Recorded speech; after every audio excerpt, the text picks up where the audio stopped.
Hello, everyone, and welcome to another episode of Fate by Dice, presenting Phandelver and below the Shattered Obelisk. My name is Nick, I'm gonna be your DM, and these are our players. Players, please introduce yourselves.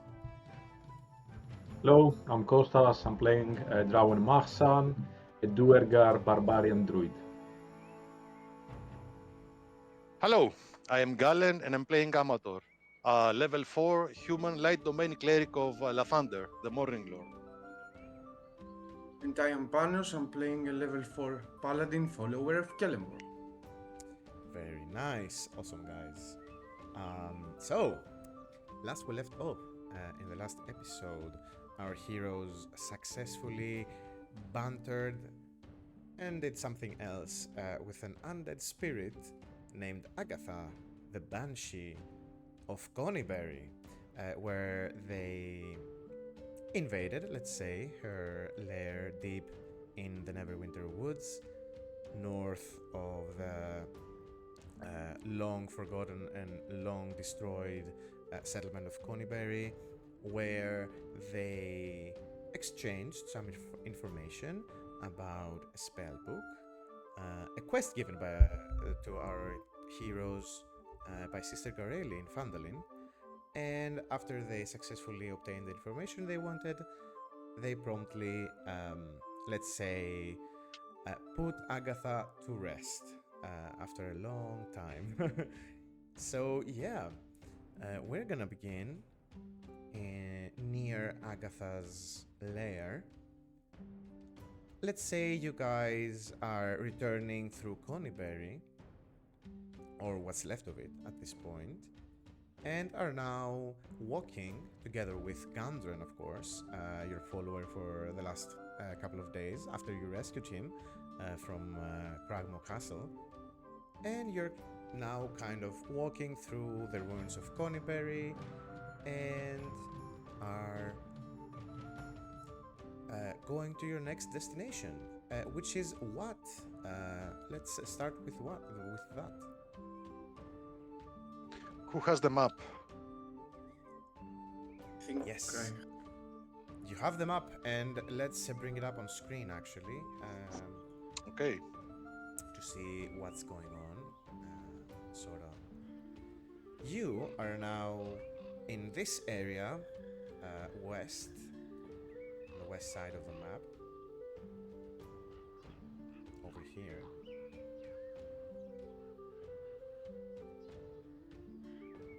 And you are approximately a day's worth of walking, of trekking through the Tribord Trail and walking through the mountainous hills west of it.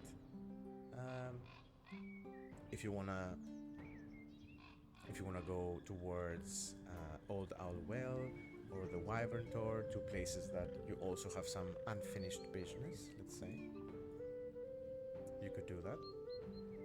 So the Old Owl Well seems like less than a day of travel, right? It is less than, yes. Consulting the map, it's almost like 20 miles away from Conyberry, and you can easily cover that in a day's worth of trekking. Right. If you So wanna do let's do Acheron's bidding and finish with the undead business, Yes. so he can calm down a bit. Yes. A quick reminder for what lies in Old Owl Well. You've been tasked by Daran Edermath, the resident apple orchard farmer in Phandalin, who happens to be a dark elf himself. He pointed you towards the location, and he said that there's a reward waiting for you if you investigate some rumors of undead activity in the area. So yeah, that'll be very interesting for a paladin of Kellenborg himself to investigate and eliminate that sort of threat. All right. So destination Old Owl Well then. So it's south. It is kind of southwest, yes. Yes, southwest. Southeast. Southeast. Yes, indeed. Sorry. Southeast. Yes, my bad. Southeast, yes. And the reward for it, I think it was a pair of boots, right? Indeed, it was a pair of boots. I don't remember if he exactly told you what the boots' abilities was. But yeah, it was a pair of boots. Could I think he be did. could be plain, could be magical, could be just a pair of lovely leather boots. You don't know. Certainly, they weren't just boots, normal boots. I don't know. Mm-hmm. I remember that he did say that they were magical. Yes, Either way, they were. They start are. moving with Mhm. Gundren. All right. Probably will check at some point while we're going there. We can say that that whole conversing with the banshee, fighting, and the ritual you did afterwards, the talking and everything, that could take like tops 2 hours. So you could, if you wanted to, you could trek through the day, walk for 8 to 10 hours, and reach Old Owlwell the same day, but albeit late into the night. Or you could break it up and do it in 2 parts if you wanna avoid walking through the hills and the treacherous territories during the night. It's up to you guys. I mean, we are in a good shape. Mhm. The guys finished Agatha before I even played, so That's true. That's very true. We had some amazing rolls. You did. Hmm. That's true, and you had the help of your gods behind you. So you're gonna power The through. Okay. Drawen, are you okay to travel during the daylight? no, but that hasn't prevented me from traveling all this time. So why to stop now? Okay, okay. Suppose we could rest or we can have a break. There's no I- point for that. Then we have Um, Amator. He can't travel during the night. It's worse. He has the lights, the light spell. oh, I can travel just fine Mhm. during the night. I say it's up to you. If you want to enter Old Owl Well during the night, it's fine. But I would propose to you that we rest the night before and then we enter the area. This would be ideal for me, but maybe since you have problems with the sun, you might prefer to go there at night. Yeah, let's arrive there and see what's happening. Okay. Gundren also interjects into the conversation and he says, I wouldn't wanna be fighting whatever is there during the night. I would suggest resting We didn't before. ask you. We didn't ask you, Gundren. Okay, guys. And he continues, foraging for mushrooms and leaves and whatever. Okay. There is a story. There is a story about undead being stronger during the night. Maybe we need stronger, so I can play. Don't worry, you will get yours. You will get your turn. All right. Right. Gundren also says that he knows the way to Old Alwell. He has been there before. He practically knows the location of every major place near Phandalin and along the Tribord Trail from his expeditions to find Wave Echo Cave. So he's more than willing to not scout ahead, but guide you to the well itself. Okay. Is it the path that Gundren knows? Is it through the mountains or around them? He says we can go along the trail for a while, but then we have to cut through the hills. But I know a way um, between the hills. The well itself Okay. lies upon a hill. Okay. Okay. I look at my companions. Are you guys okay with letting Gundren lead the way? Okay, if he knows the way. Okay. All right. Great. Mhm. Let's leave. All right. So, you start walking. You're now way out of Conyberry. You've left that behind you, and you know, the last legacy remaining of Conyberry, Agatha herself, the Banshee, the defender, wizard, spirit of the settlement is now gone, and you trek on. And at this point, I would like you to roll. One of you could roll. You can decide upon yourselves who does. Please, one of you roll a d20 for me to see if something happens during your. Drawen? Okay.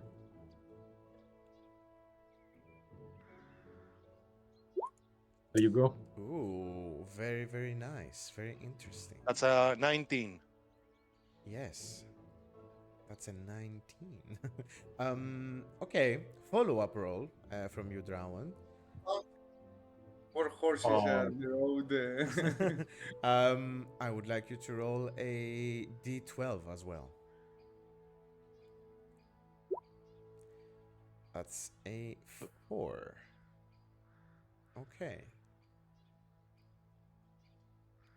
All right. That's good to know. Oh, Perfect. not for us, because we don't know. Perfect. That's very interesting. Okay. So, you start walking, trekking. Gundren brings you to the trail once more, taking you east. And after a couple of hours walking along the trail, he veers south, and you leave the trail behind you as the sun is starting to set in the sky. The blues start to shift into purples and oranges in the sky as the last light of the day starts vanishing. Immediately, Drawen, you feel a wave of relief wash over you as the sun's beating light stops hitting your face. And you are well into the night sky, the moon way up, uh, illuminating your way forward. For me, that's not enough. I will cast light on my shield. All right. All right. Yes. Gundren also appreciates if you would stay close. He beckons you to come closer so he can also see a bit better. Gundren is a dwarf. He has dark Yeah, vision. dark vision can go. It's fine to see colors. Dark vision only allows you to see in the grays and blacks and whites. So yeah, so you start. Is what we call in Duergar Floros. Yes, exactly. Um, you are well into 5 or 6 hours of walking, you haven't encountered anything unusual during your trek southeast. When you were on the trail, you did, pass some carts driving, being carried by horses and other beasts of burden, going who knows where, towards the Sword Coast or from the Sword Coast further inland. As you have now veered off the trail and you're now between hills and wildlands and forests, things are a bit different. The only things that you encounter are wild animals, and even if that, you see Gundren leads you through a not so well, traveled path through some hills, but you do encounter some remains of life, meaning bones, some skeletons, maybe some, ancient places of battle that you pass by. Not large scale, but, some conflicts have been fought here. Who knows how long ago? DM, Yeah. as we're walking, can I do? Can I understand if Gundren knows where we are and That's very, we very lost smart. the path? Yes, that's very smart to do. Roll an insight check if you want to see. Ooh, that's nice. That's very nice. So That's a dirty 20. that's a dirty. Yes, Dirty 20, yes. that's a 18. dirty It 20, was as we 18. call in my village. So yeah, you from the way that he's walking in front, you see that he seems pretty confident. He doesn't stop to look around. He's determined. He has determination in his eyes. He only looks forward.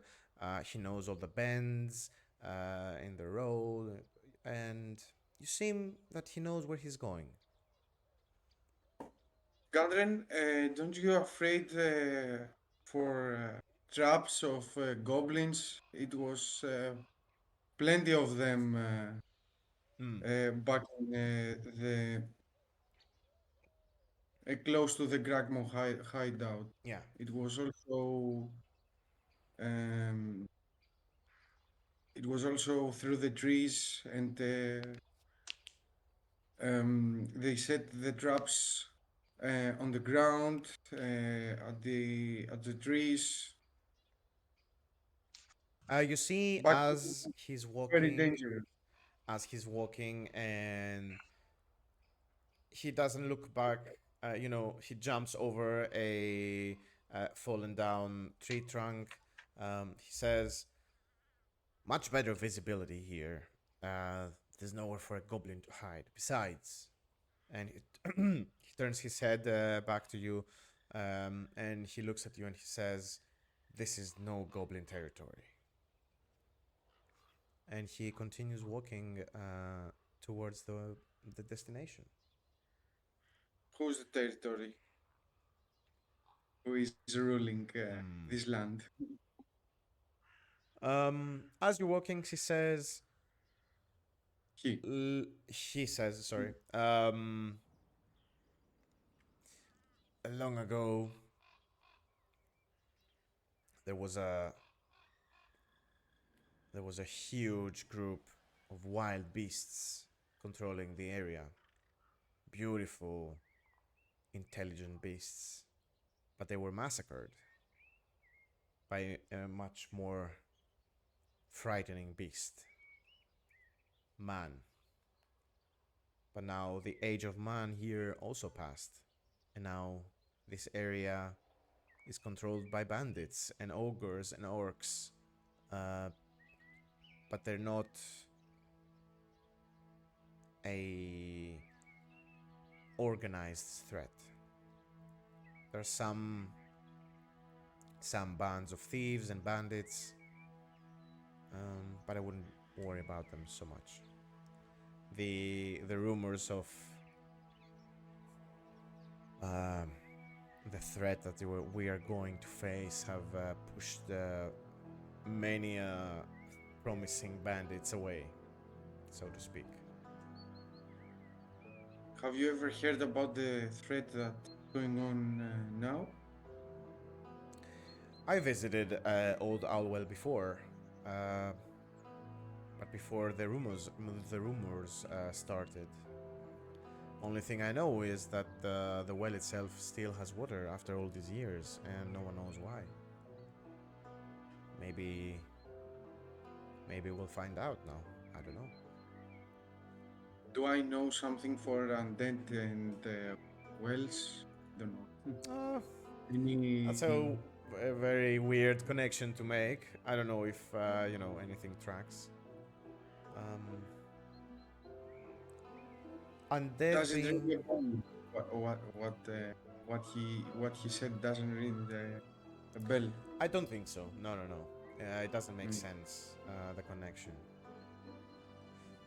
As you're walking, um, Drawen, I want you to make a an insight check as well, please. Oh, Gundren, Gundren.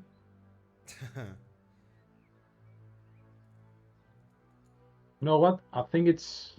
Is it not better to have my passive, or do you want to have active? Oh, yeah. You can. What's your passive insight? That's 15. correct. Yeah, that's 15. Okay. As Gundren is describing the history of the place here, of the area, and he mentions the massacre long ago of some beautiful beasts by man. You feel a chill coming through up your spine, as the hair on the back of your neck kind of raise up, and you have a feeling as if you're being watched, or there's a presence here kind of yearning to be noticed by you. But you kind of look around, and there's only emptiness and rolling hills in all directions as far as you can see. I mean, you can see a lot, but I'm waving to the others to stop for a second, and I'm touching the ground, and I'm trying to invoke the primal spirits around me. yes. I have zero feature spells whatsoever to do so. I'm just trying to do that. I just, To this game feel the it's ruled by dice. If you want to do something and the dice agree with you, then I'm gonna allow. So, you kneel down, you touch the ground, um, you're trying to create this primal connection that you've been using for your magics this whole time, for your spells and your features as a druid, as someone that has you know your family, your traditions, and you close your eyes and you start feeling this uh, fear, this sadness, and this as if coming from an unknown spirit to you, as if an animal or a creature of intellect is trying to communicate with you its sadness. I'm asking just under my breath. What's your name? Can you hear me? You sense this resentment towards. You feel this is the how do I say this? You feel this is the last embers of this connection. These embers remain. They're fading away, and you catch maybe the last glimpse of them as they fade away for good. Um, I'm and trying. I'm grasping. I'm yeah, yeah, yeah. grasping the earth. Keep them And there. and Feel you a deep connection of basically what is happening to me and to my tribe, mhm. and to these primal spirits. And I'm just grasping the earth, Yeah. trying to keep them there. All right. And as you do, you invoke this very profound connection as your circumstances cross paths. You feel this beast, this amorphous kind of four-legged primal spirit, uh, look almost like a bear. Not that you've seen one, but that size. Um, and you see thousands of them, almost like a flicker of flame in each one. And slowly but surely, they start fading away and being, put out the flames. And after a few seconds, there are none left. And in their place, you now see other flames in the shape of humans appear, almost kind of displacing or destroying the beasts and taking over the land. And the flames, the flickers of warmth in the shape of humans also fade away, and then there is nothing. And you kind of open your eyes, and the feeling of being watched kind of fades away.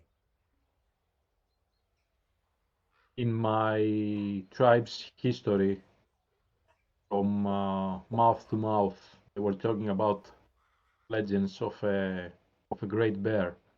It accompanies our tribe's story. Although bears in general, they don't inhabit under the Underdark, they are still part of the great elders of the primal spirits in general. So I revere this moment, and I'm trying to keep a memory of the shape of the animal and its greatness as I've experienced it in this vision. All right. Very, very nice. Um, Gundren kind of clocks your connection with the spirits and the earth and the area, and he respectfully waits for you to finish. When you're done, he kind of nods. Everything okay? Can we move on? Yes, this area has been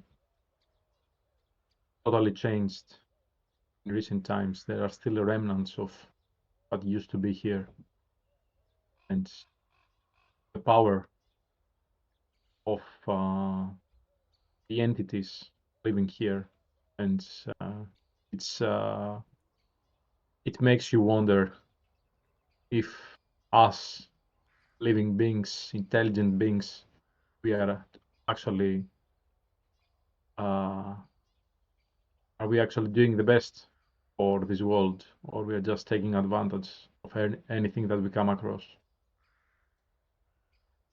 This is a bit of a deep talk. Let's move on. It's fine.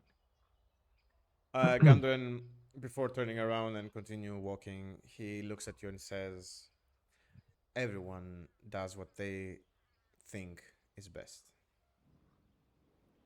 I think for themselves and for the ones that are important to them." Well, I hope not only you think uh, what you want to do, you think it's best, but I hope it actually is, Gundren. I hope so too. I hope so too. Let's get going. I know a place where we can rest right outside the well. Nick, is there a bit of wood just around? Oh Something yeah, like I'm trying to yeah. You can a find small pieces of piece. wood. Right. Okay. I'll just take one. All right. You pick up the wood, and you start walking again. Um, I'm gonna say after 1 or 2 hours, you are deep, surrounded by rolling hills in this area um, east of Phandelver.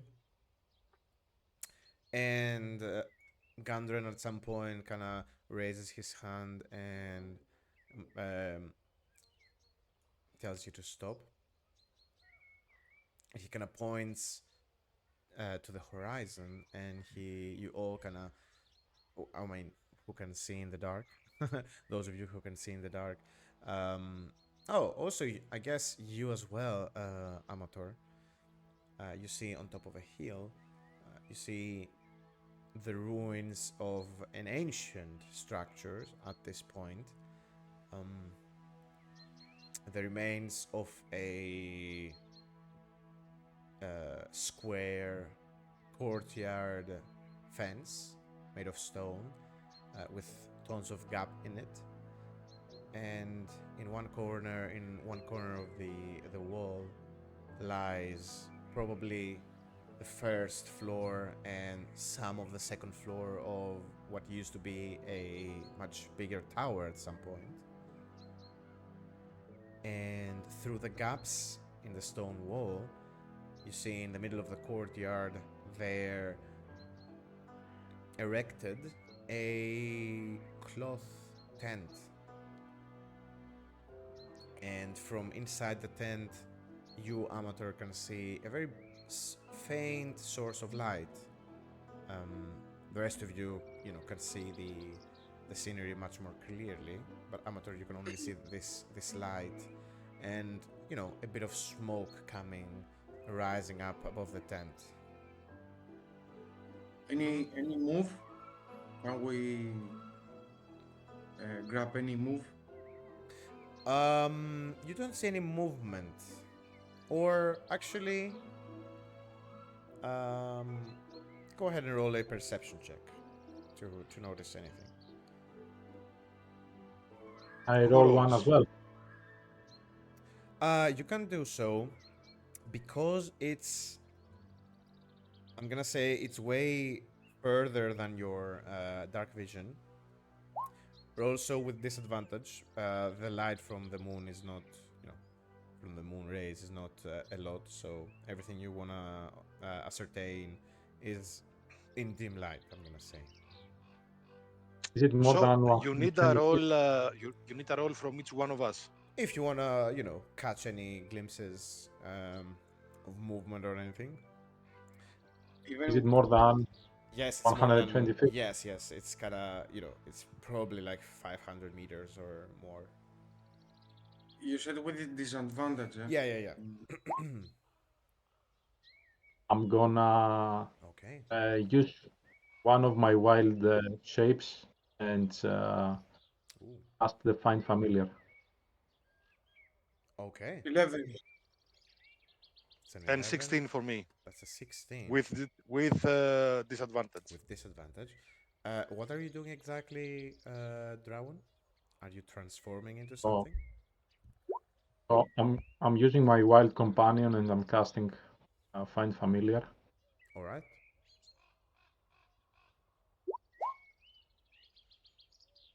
So that means I'm gonna summon an owl. I thought so. Yeah.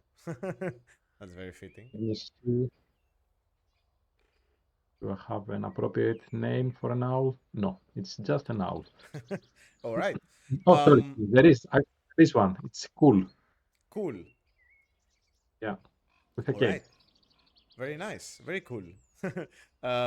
So you summon some sort of spores out of nothing, and they start accumulating into the form of an owl. It appears in front of you, and it just perks, it sits on your shoulder, kind of turns its neck, in the familiar owl way, uh, and looks at you, awaiting for a command. I'm gonna send Cool to check the area from up close and report back. Okay. Wings Fly, open. Cool! I don't know what sound owls make. I don't want to make an eagle then. Woo, woo, woo. And it flies away. You see it getting lost, into the darkness. Kinda, it flies in front of the moon for a moment, and you see the very clear frame of an owl being illuminated by the moon as it dips down and starts heading towards the well. Um, you see, it reaches the general area and starts circling around. Unfortunately, I think because it's more than 100 feet away, you can't telepathically link with its vision, right? So, but I can send it and it can come back. Yeah, yeah, report. yeah. Of course. So We can As- approach at the same time. We can approach you can the. approach, but as Drawen sends the familiar away to scout, Gandrin also says this would be a nice, far away place to camp for the night if you don't want to approach any further. We have a straight visual towards the well, and we can stay up in shifts in case anything stirs into the night. Nick, with Yes. disadvantage, I got 16 on perception. Yes, of course. What do I see? Of course. Thank you for reminding me. Um, okay, with 16, you see, as the owl flies ahead, you notice some shadows, a shadow to be exact, moving inside the tent, in front of the light source, perhaps. Um, so someone is definitely inside and doing something. You don't know what. Um, and you also see above the watchtower, sorry, not the watchtower, above the crumbling tower in one of the corners. Um, you also notice there is a ton of small birds kind of circling around as well.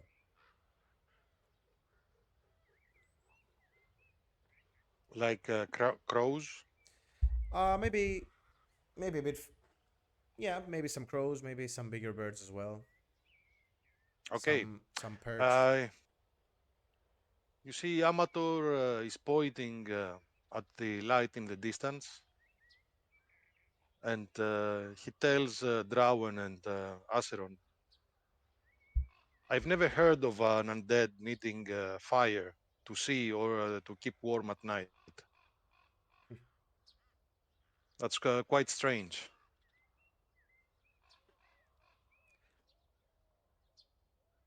We are about to figure out when the owl will come back. It's true. Sure. Okay. So, do you guys want to make camp here? Do you wait for the owl to come back? No, I think we want to wait for Drawen's familiar Okay. to come back. Okay. Right. Um. So as you wait, Gandrin kind of makes a small talk saying that he's been here before and the well was full of water. No one knows how long ago it was built. Some say it was built like thousands of years ago, and somehow there's still water.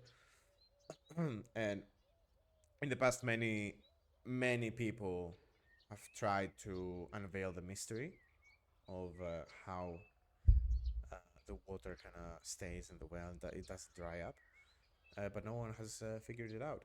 So it is. He says that maybe it's a researcher or someone, an intellectual trying to researching the well. I don't know. Gandren, have you ever tasted the water? Yes, in fact, I when I was searching for a wave echo cave, I stayed in the area for a couple of days and I made camp near the well. So yeah. No, nothing strange about it. No, nothing strange.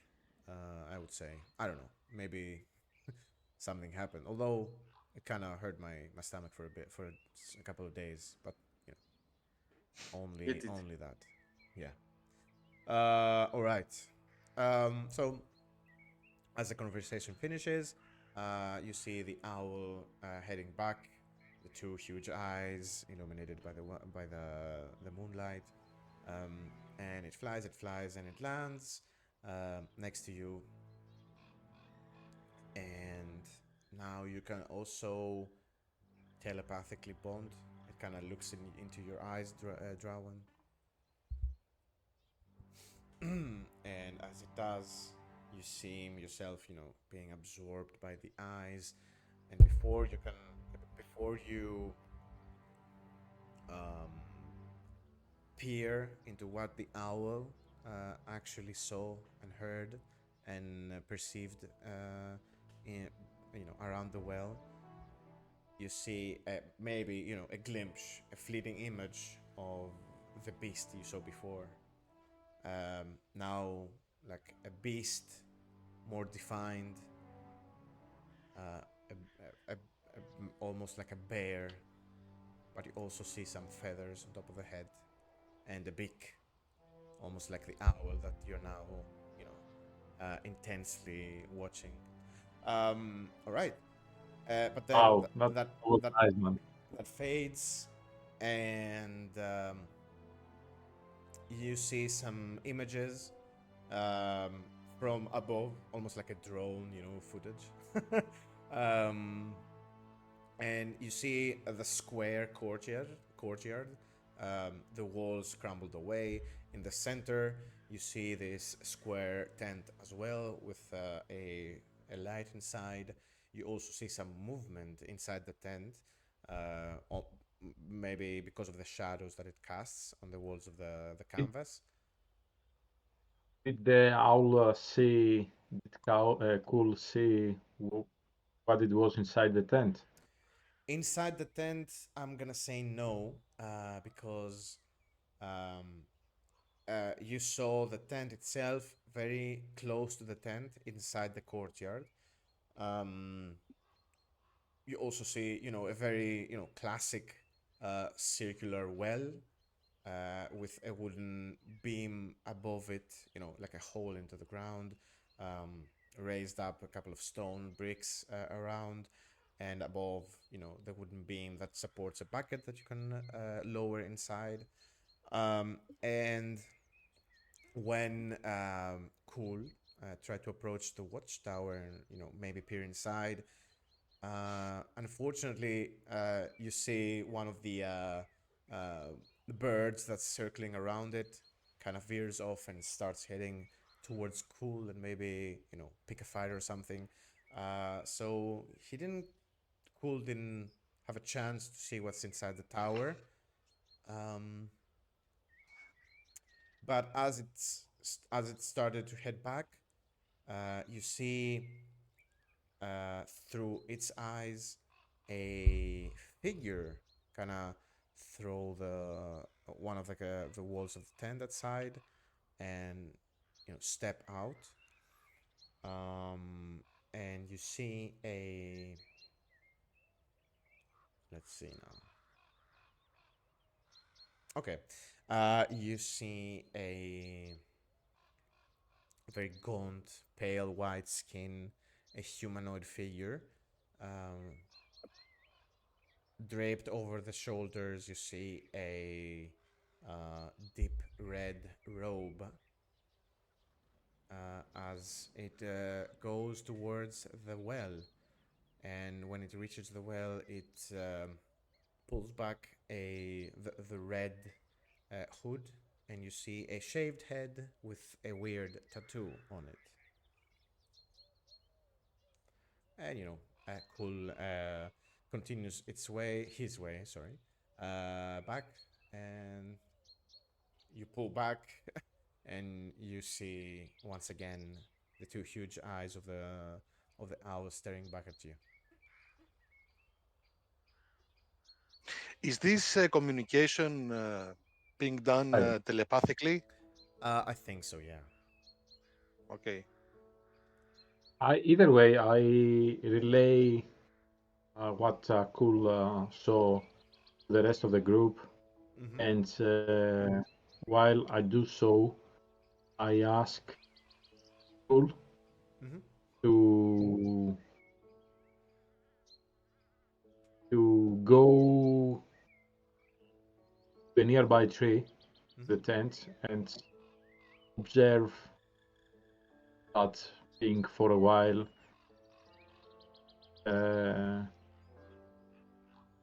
So basically, the plan is to see if that being is a human, right? Obviously, Paul is not gonna understand it, but from what the data that's gonna collect, maybe we can understand it. Okay. If, it, if it's a living being or not, basically, that's I it's. see. I see what you mean. Did the Cool see that being drink water? Was just outside, you know? You saw Cool saw him getting close to the well and collecting water. You didn't see him drinking it or All right. anything, but that's what So probably it's a living being, whatever that is. probably. But Right. Cool. How long does Find Familiars? It lasts for an hour, yeah. Okay. 1 hour. So for the next hour, and however long he has to turn back and relay the information. He flies back, and he perches, on top of the courtyard wall, let's say, and surveils the area. Okay. Uh, when Drawen is relaying this information to the rest of us, you see Amator is suddenly very pale and visibly shaken by the news. Mm-hmm. And after a while, he says, "You know what you just described is is a red wizard of Thay. That is I the ones have, that you were I, talking I about have, last time. I have, yes, I have faced them before, and they nearly crushed my order. They are very powerful, very strong, and we must be very careful from now on. We must consider our next move very wisely. For Maybe certain, we don't just march into this camp. I think it will be suicide. And what they are actually doing, do you know their, I don't know, are they searching for something? What is their habits? I don't know. How can I say that? Usually, they are after magic. Matter. They thirst. They lust for more power, more magic. In in our case, they invaded our temple looking for powerful magic items. so Amator, I'm smiling at you, and I have a playful uh, side at you, and I'm saying that's your first head, right? And I'm unsheathing my sword. that's true. Um. So Do you think Lathander placed this red wizard in front of us? Do you think it's the will of the gods that I take his life? I And know that you see Amator's hand suddenly, darken, and black talons appear over his fist. Mm. what Black Talon. Yeah, you have seen me use it before versus the Nothic. Ah, okay. Yep, yep. It's, uh, It's a special spell of the Templars. It's mhm. meant to inflict great harm. Okay, now we are ready. I think that after we finish, that you will carry more weight. Always the optimist. I tell you, I don't uh, unless Drawen's familiar tells us that he's in fact alone. I would not dare to attack this camp right now in darkness. I would much prefer that we are fully ready and stocked up, maybe after a night's sleep, food in our bellies, and ready to go in the morning. But What that's just me. We can vote on it or whatever you want. what kind of spell are you using? Do Like you offensive, offensive? offensive, very damaging, and sometimes even necromancy. They even summon the undead from the ground. um, I have seen these all with my eyes. These wizards are the reason why all sorcery was banned in the immediate area of the Temple of Radiance. I know from stories back at my temple that every undead aura and presence it has a source, and we need to start with that source. If the source is the wizard, we need to go full on them. Now that you bring it up, can you detect any undead creatures in the area? I can try. I think I have I think you have an some of ability, but what's I wanted to see what's the range of it. If it's divine um, sense, I think. it's the divine sense. I can also But I post think it. it's only 60 feet, right? Yeah. We have to go To be closer. closer. Yeah. Yeah, Mm. If we go that close, I think Mm. combat this is is inevitable. this is my divine sense. I'm gonna ask at this point, Amator, if you want. You can roll a Arcana check. Um, Arcana. yes, for when you were talking about the powers of the supposed red wizard. Straight roll. Yes, that's a straight roll. Oh, actually, because of you can do that. Roll once again with advantage. Yeah, much better. Yes. Okay, so because of your background, your history with the Red Wizards, you have studied them a lot, and you know one detail about them is that the tattoo that Drawen described. These tattoos are very important to the wizards because they signify what school of magic they specialize in, and the symbol that Drown described is very much a necromantic one. I have bad news. For I me, have it's bad news. That's good I news. bet I bet this wizard right there in the tent, he's the source of all the undead in the area. Let's start with the source. I would much prefer if you deal with the undead and you let me deal with him. It will be cleansing for my soul. If I could inflict some type of vengeance upon a wizard. Definitely, I will let you to do that, but I think um, I can inflict also some damage to him. It's up Right. to you. Everyone will It's get up their to The, you. the, fi- turn. the final strike will be yours, totally. Okay, okay. And now that we're talking about this, what are your thoughts, Drawen? Do you would you want to attack now or Right. wait for the morning? No, certainly attack now.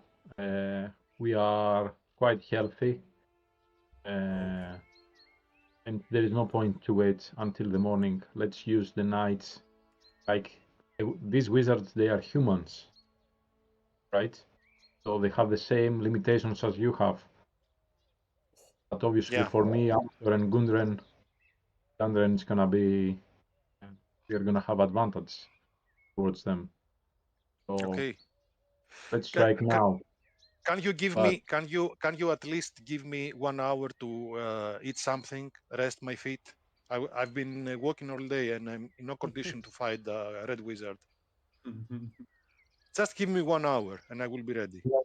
just turn your light off though, so we are not being detected while we are resting. Oh, that's a good idea. And with that, I snuff out the light spell, All right. and then I'm going to use an ability called Harness Divine Power, Oh my god. Do that, and please. that is okay. It's Oh this yeah, one. I remember That this one. allows me to spend my channel divinity to get an extra spell slot. Yeah, yeah, you can do that. I have this Okay, too. I think you do. Yeah. and you But can you can do it as well. It will be good. you you But have already Thinking the same thing you now. remember Then that. after the short rest, I gain my channel divinity again. So I just gain one spell Yes. slot. The thing is that already. Acheron, you used your your channel divinity today Yeah, in the I guess we fight. had a short rest.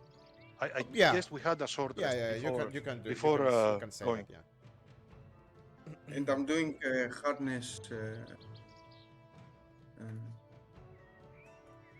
harness divine power Okay. after. So we So had a so I, short rest after we left Agatha. I Yes. guess you could say that during the walk it counted as a short rest as well. I can That's fine. say that.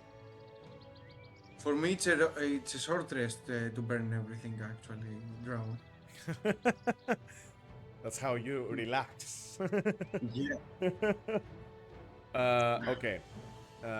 So at some point during your preparation, your resting, cool comes back, and once again you have this connection, this primal spirit connection, and uh, as a slideshow you see some important things that cool noticed. First of all, you you see that the figure inside the tent, it came back from doing whatever it was in the well, gathering the water. It went inside the tent. It's once again. Um, I mean, the tent itself is kind of, it's not like a 1 or 2 person, camping tent. It's like a standing tent. You see, there might be some furniture inside, a cot, some chairs. You see from the layout of it. The outside of the tent is, I believe, 20 by 20 feet. So it's a big one. So you see the figure, the shadow of it, kind of shuffling inside the tent for a while, sitting in the desk, and then after a while, the light turns off, and presumably the figure goes to sleep. Ooh, that's bad for him.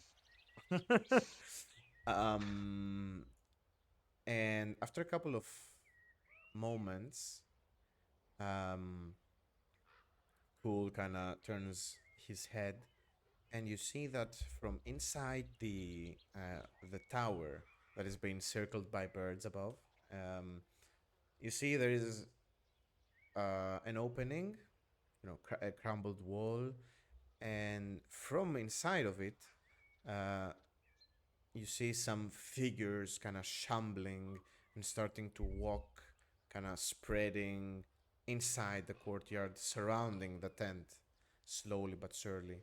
And they seem also humanoid, but their movements are unnatural and slow and, erratic. Some of them shamble, some of them moan into the night. These seem to be some kind of undead servants that work kind of as an alarm system, and they kind of surround the tent and spread inside the courtyard when it's their master sleeps. And after Okay. that, you see the birds kind of spread out as well, kind of staying above the zombies or these undead. And while doing so, one of them tries to attack Cool, and Cool kind of flies away and comes back. Okay, I relay this information to Acheron and Amator as I'm waiting basically for the 1 hour rest, and Okay. I'm basically carving the bit of wood that I got. Okay. Okay. I'm praying again to the Morning Lord, just like before, to guide me through this battle again. Give me his guidance and give me luck on my next challenge. And I spend the hour praying All right. and asking for guidance. Awesome. Going to Drawen and checking what he's curving. Well, I guess What? I'm carrying what Nick described, a bear that resembles an owl. Yep. Just trying to make the best impression of that. Something in between. Yes, Have I- that's what you saw, in the vision. Okay. Uh, is it a primal spirit? That's the one that talked to me when I linked to the ground. It seems it lived here for a long time before it was disturbed and got slain. So Drawen of the Underdark, you know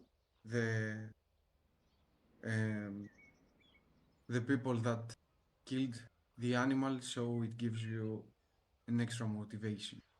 I Let's don't do know it. the people. I don't know the people. I don't think this wizard is related to the killing of the animal.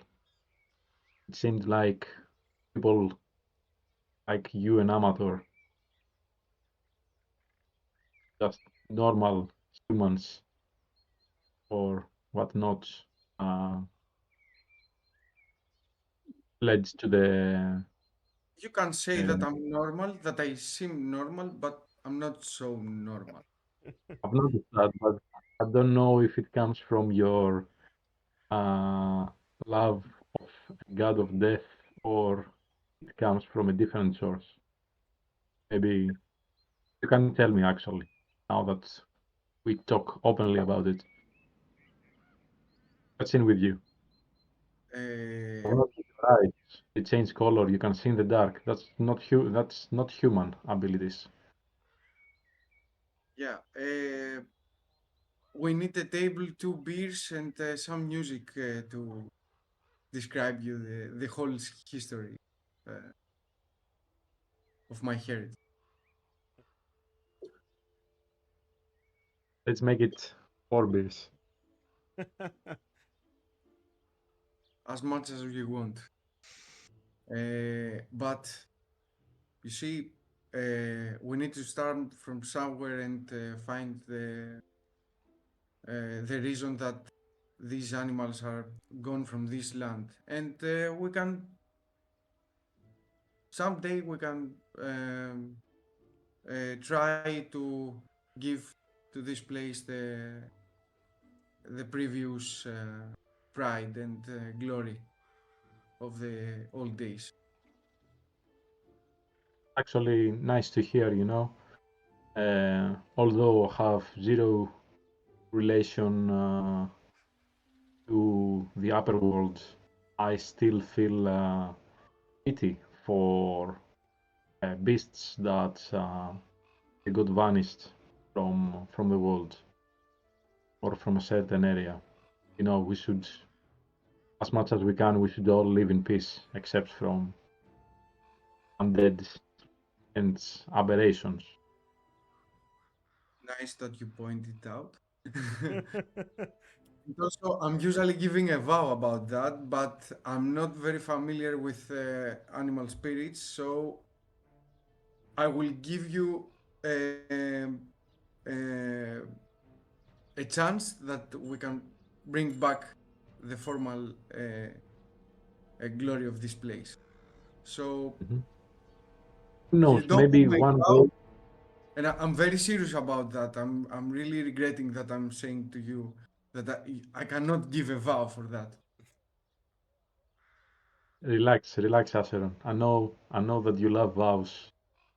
You don't need to give a vow to a Duergar. I just believe your word. Like it's really I can give you important. my word. I can give Wordings. you my word. Okay. Uh, let's take the scalp of this wizard. I'm ready. All right. Uh, So, in terms of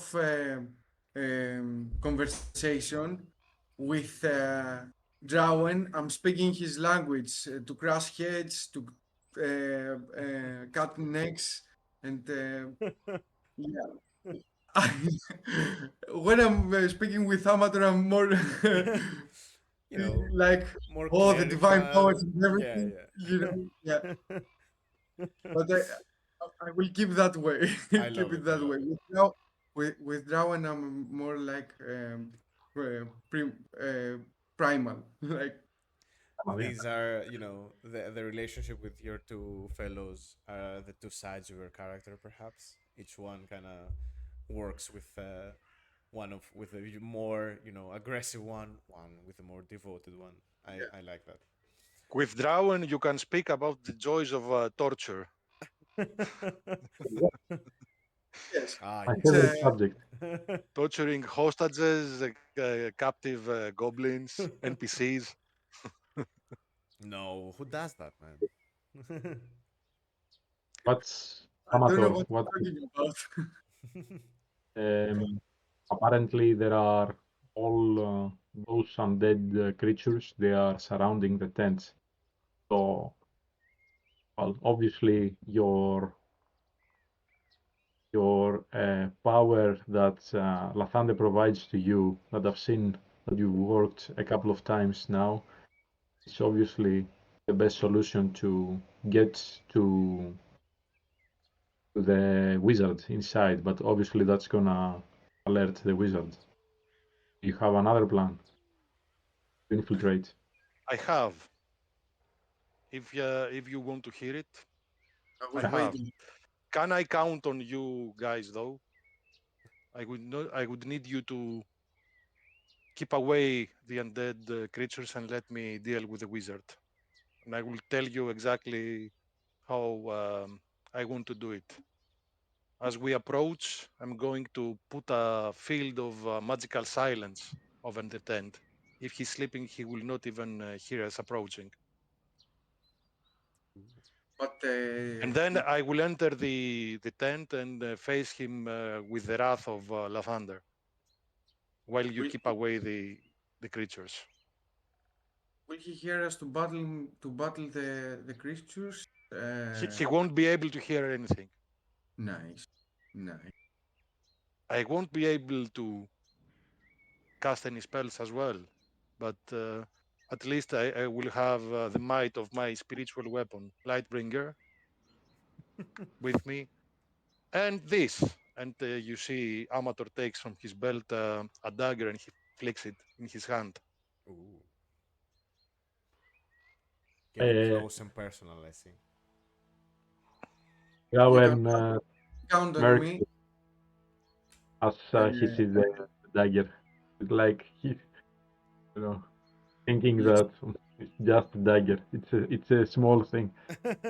What's this? You call But that a knife? yeah, exactly. This is a At the knife. same time, I know Amator's power, so I don't worry too much. Yeah, I see the sarcastic looks in both of my companions' faces. I mean, this dagger it doesn't appear to be much. It's not a hand axe, it's not a hammer, and certainly it's not a talon. I know, but you know what I found about these mages? They might be mighty spellcasters, but you know, once you take this away, they are really squishy. Let's go. that Very, works for me. very nice. All right. Can Uh, I count on you, Acheron, to give me the blessing of Kelemvor for this fight? Kelenvor will be with us because the enemy is undead, so will be with No, I us. mean, can you bless? Can you bless? Of course, Because I will be I will bless. I will be casting another spell, and I will not ask you, but I will be casting another spell, and I will need to focus on keeping concentration on that one. I'm always starting with a blessing, Amateur. Don't Great. worry. I have a question for your plan. So, silence. You get your spiritual weapon, and then we crack on. Actually, Nick, how many undead creatures did Cool see? Oh, that's a good question. You saw like 10, a dozen, probably, kind of spill out from the watchtower and spread into the courtyard. Are you gonna do anything to assist us with the number of enemies, or should we go full on? I'm asking just to know what kind of powers to use. I have plenty, but should I use all of them? Or You are asking me? yeah, I'm asking, like, is your plan to do something Uh, to? in my It's fine. priority is to say cut the head of the snake. This is That's the fine. priority. Just That's totally. eliminate the source of the undead curse, and then I will be helping you guys. You have seen what the wrath of Lathander does to undead creatures. Talon. Okay, sounds like we have a plan. Gandren, maybe it's better Stay here. Oh if yeah, you sit here. I'm Yes. gonna stay here. Don't worry about it. I'm gonna keep your bedroll safe. Maybe gather some food. I don't know. I trust you Okay. guys. When everything's Don't. settled, And just call me over. Okay. with this, Amator stands and picks up his shield, draws his dagger, and takes a determined stance. All right. Right, Very, very let's do it nice. stealthily. Like until we reach That's the point that you very can cast important. spell, let's do it stealthily. So, you guys finish your quick rest, preparing for the fight ahead of you. You both start, Amator and Acheron, you start praying to your gods, harnessing your divine power, of course. Um, you both can expand your channel divinity, gain back a level, and then you do the short rest and you can get back your channel divinity powers as well, so you're fully prepped for the fight. Um, and you can start walking towards the ruins of Old Owlwell. Um, are you moving with a light source, or are you moving completely in the dark? I will rely on Drawen's dark vision and allow him to guide me through the path. I don't want to take the chance that he wakes up All right. or that he's somehow alerted by an approaching light. So I will not have. Sorry. Okay. We Yes, all. I will not have a light source. That's what I mean. Do we need to go all together from one side, or do we can ambush them from different? That's true. No, let's take together because I will need you to bless me with the blessing of Kellenvor before I enter combat. Okay. All right. So I'm gonna ask you as you are getting closer and closer. You start heading down your hill that you made your camp, and after a couple of minutes, you're starting to go uphill once again, and you reach. I'm gonna say when you are 60 feet. No, no, no, no, no. Wait. Before, even before that. When we are like at 120 feet from his Okay. tent, I'm going to drop a silent spell on it. Okay. Okay. So from max range, the silence spell.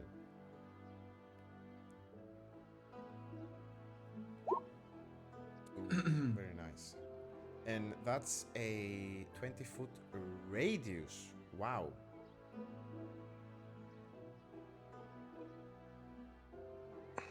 All right. So I'm gonna describe the scene. I'm gonna drop you into the map now. So you start climbing uphill. You see illuminated by the moon behind the ruins of this ancient well. You see the crumbling walls, the destroyed tower, and from the gaps into the courtyard, from on the courtyard wall, you see some figures kind of shuffling left and right, back and forth. Um, there is complete silence apart from some moans and some dragging of the feet that you now start hearing in this, generally very silent night. Um, Amator, you can position yourself such that you can see the tent from, a gap into the crumbling walls, and you can drop the silence spell on the tent. Let me Okay. If you put me on the map, let me put the I can do that. yeah. Oh, sorry. Hold on. So that's a 20-foot That's radius. it's not a. We are not in an initiative. No, not yet. The blessing is for 1 minute, so I will do it after. Let's see what will happen with the side. Do it when I bring out The my dagger. spiritual weapon, Lightbringer.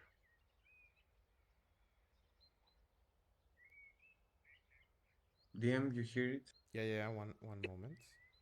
One moment, please.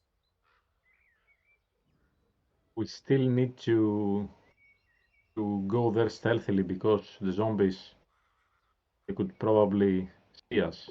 So we don't want them to move outside of the area, right? Does it matter if they move outside of the silence area? That. I think it doesn't matter as long as they don't block me from entering the tent. Maybe they will go inside and just wake him up. You think they have such orders? I think. I don't know how intelligent they are. Yeah, I don't know. I don't know either how intelligent they are. I am going to drop you right up against because the map is kind of small. Do me a favor and call a marching order if you would like, please. Okay, Drawen is leading me through the darkness, so Okay. I guess that he's before me, and I don't know where Acheron is. He can place himself wherever he wants. Not seeing a map. Hold on. I'm getting to that. I'll be in the front. Battle grid. I'm getting to that right now. 1 second. I'll be in the front just for to compensate for my short feet.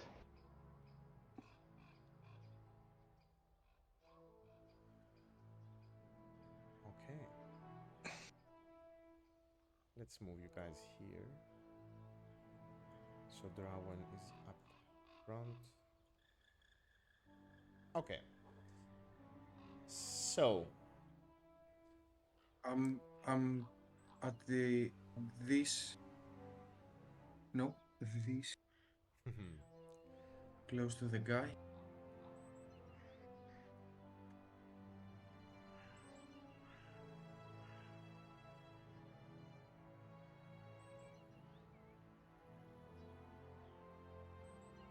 I can see one undead now, right?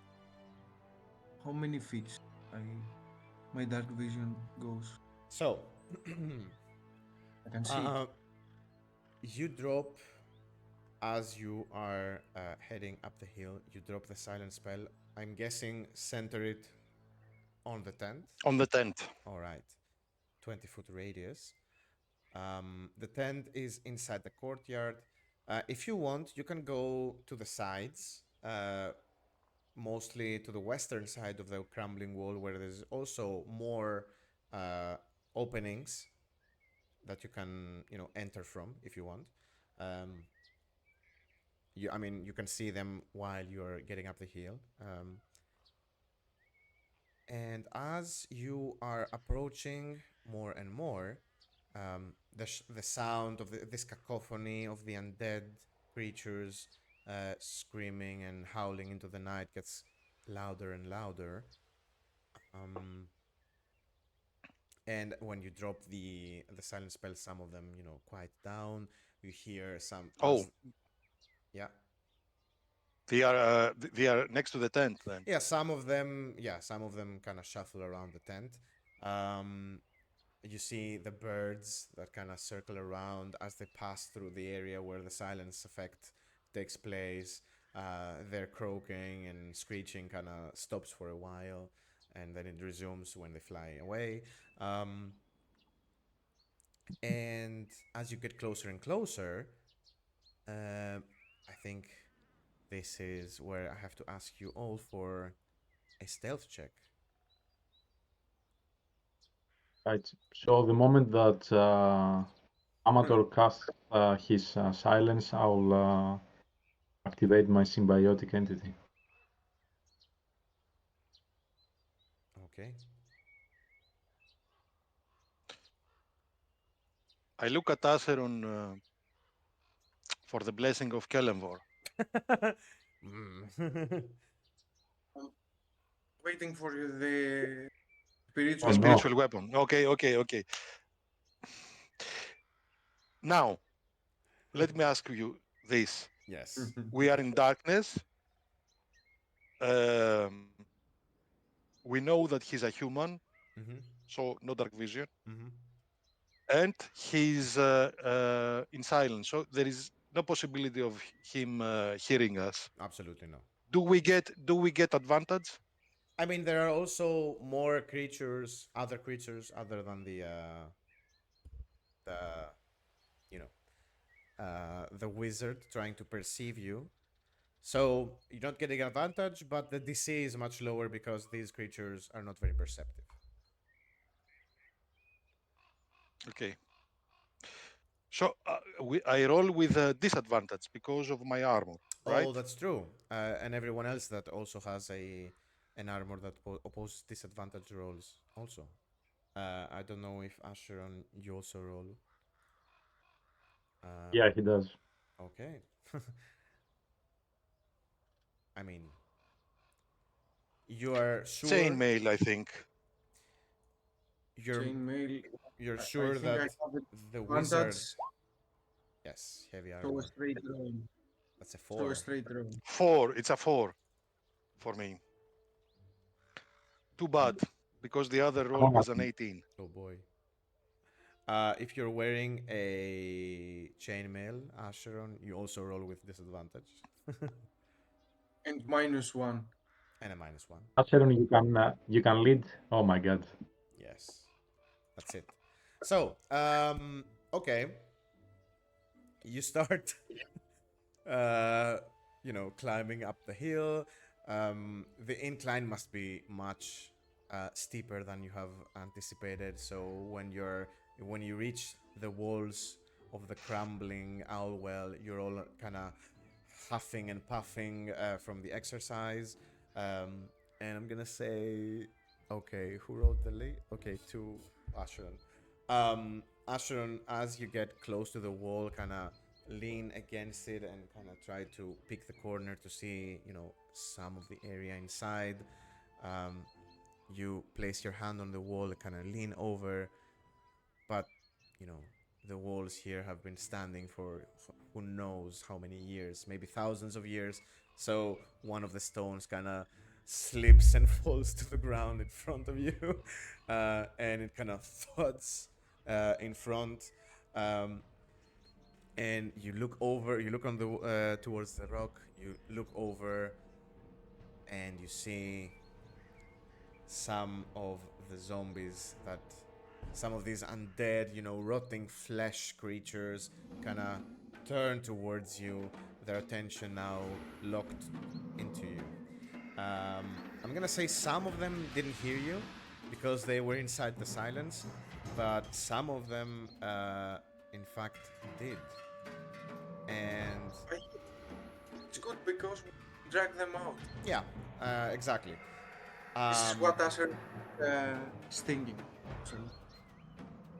So I don't know if there's time for your preparation for your bless and your spiritual weapon, but I'm gonna ask you guys to roll initiative at this point.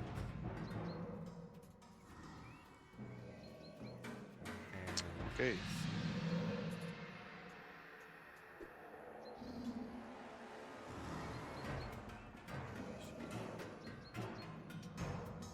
Oh no, only one. Ooh.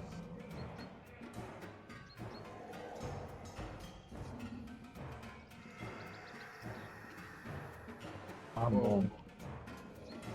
Come on, man. Amator is super eager, and the rest of us, we are just. We're like, come and get it.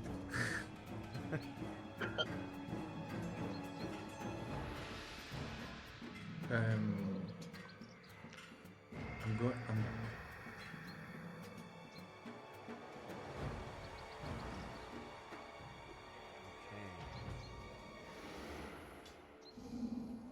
So I will place my token close to the wall. Yeah, as yeah, you yeah. You described. can go to the exactly. Awesome. Thank you. Amator, do you want me to lead you to the tent? I don't know if you can see it without light, so I can take you like a.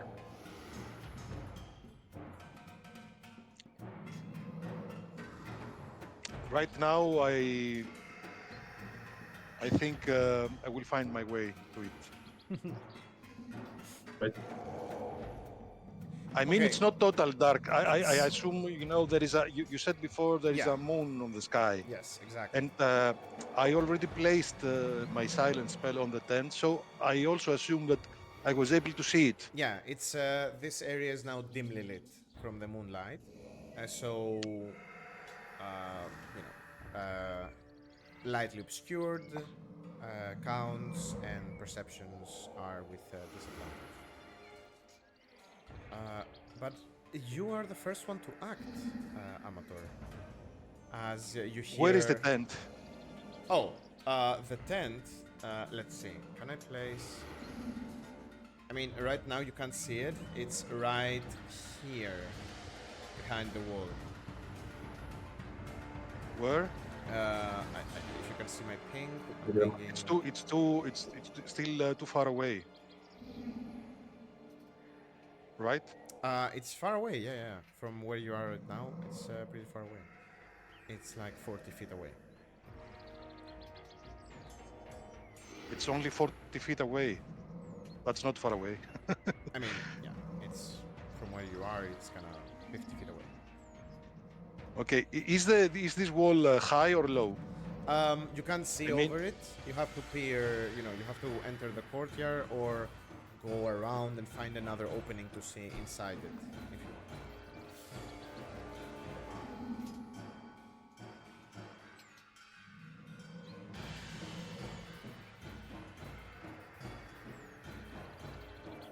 All right. Awesome. So yeah.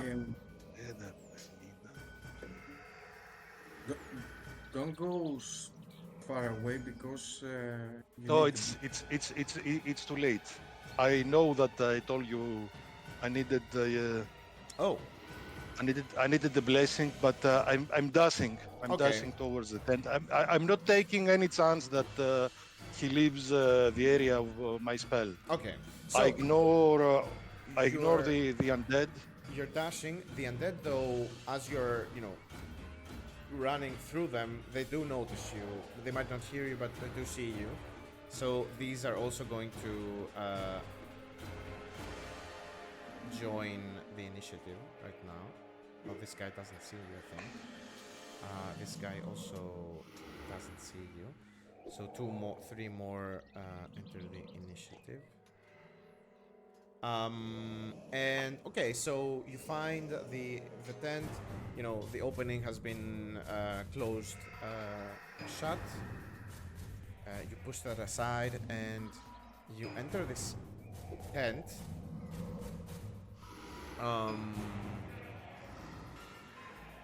And you see, let's see. Okay, it's like a very comfortable traveling suite in here. This tent is much bigger than you expected. It has like a cot, a chair, a small desk full of notes and papers, some supplies thrown about, and a small footlocker chest next to the bed, and some clothes around. And on the bed you see the figure, the humanoid figure that you saw before. No, you didn't see him. That was described to you before. Kind of on the bed, curled, back to you, sleeping. And he hasn't noticed a thing, actually. I'm gonna place him. Here. Oh, you can't see that though. So let's put him here. Oh. Right in the corner. And you see him kind of, you don't hear anything. You just see the figure sleeping. Is there Okay. anything you want to I moved. I used my action to dash, You dashed, yes. and I still have a bonus action, so I'm going. I should have done this before. Oh, it's fine. We can say that you. What do you want to do? I will cast my spiritual weapon just outside the silence field. Oh, I see what you mean. Okay. Yeah, because Yeah. it has the verbal components. And- I mean, I guess you can attack the zombie if you want. So we can transfer the attack on the zombie if you would like.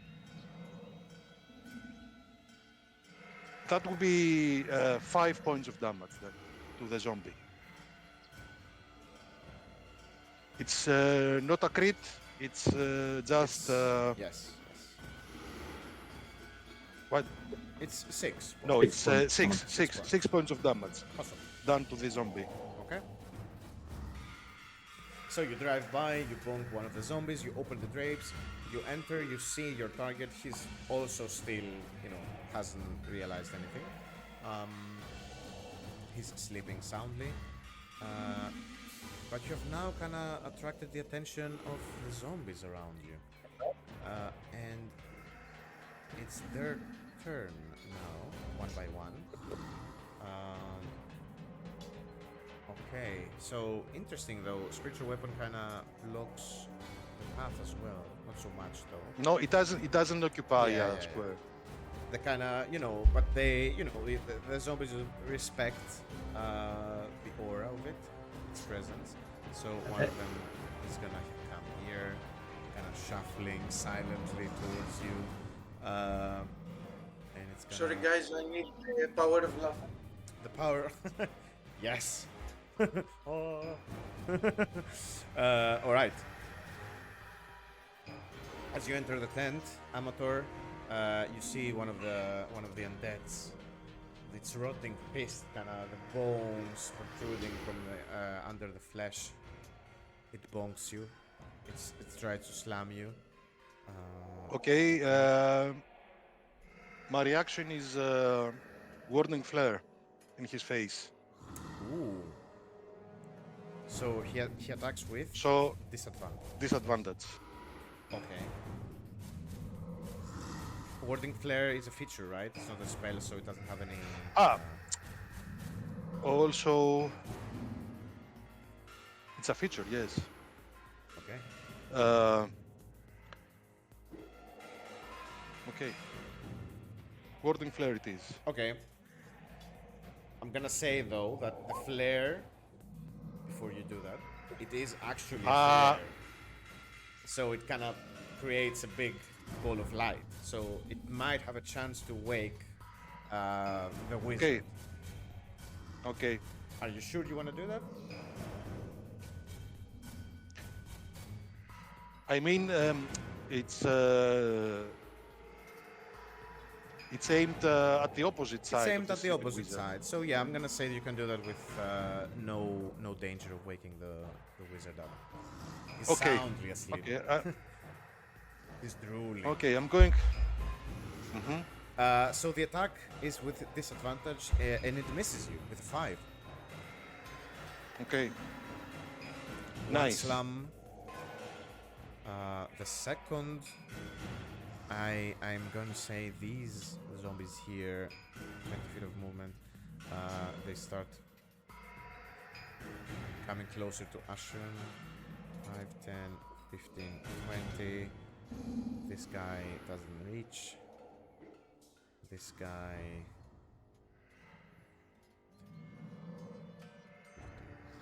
20 comes here. Actually, this guy is also going to dash. 5, 10, 15, 20. He's coming right close. This zombie is also going to the guy that you hit with your spiritual weapon.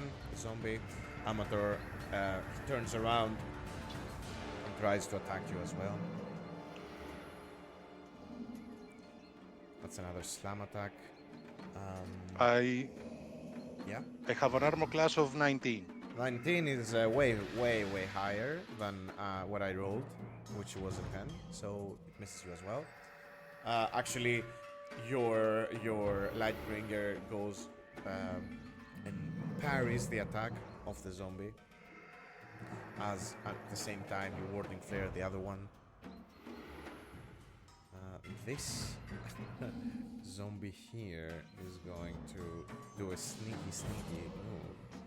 5, 10, 15, 20. It's gonna come around. This guy, 5, 10, 15, 20. 5, 10, 15, 20. And one more zombie over here.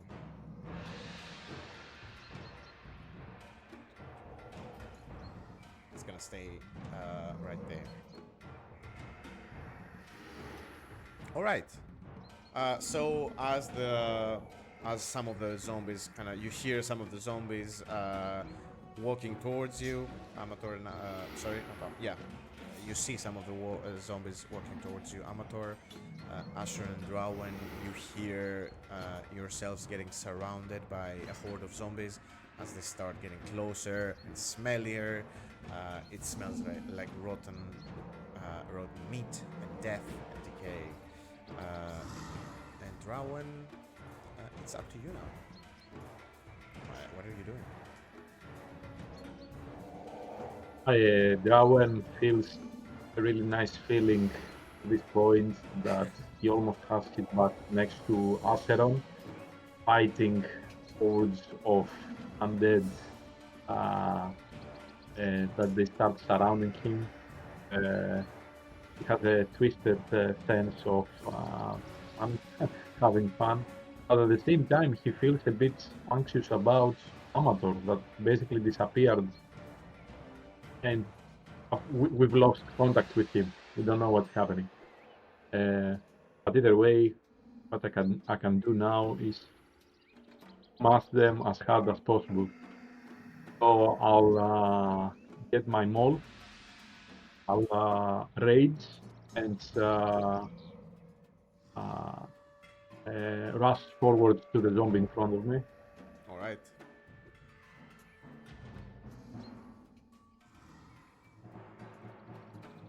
And I will recklessly attack. Ooh, my. Go ahead, roll with advantage. Yes.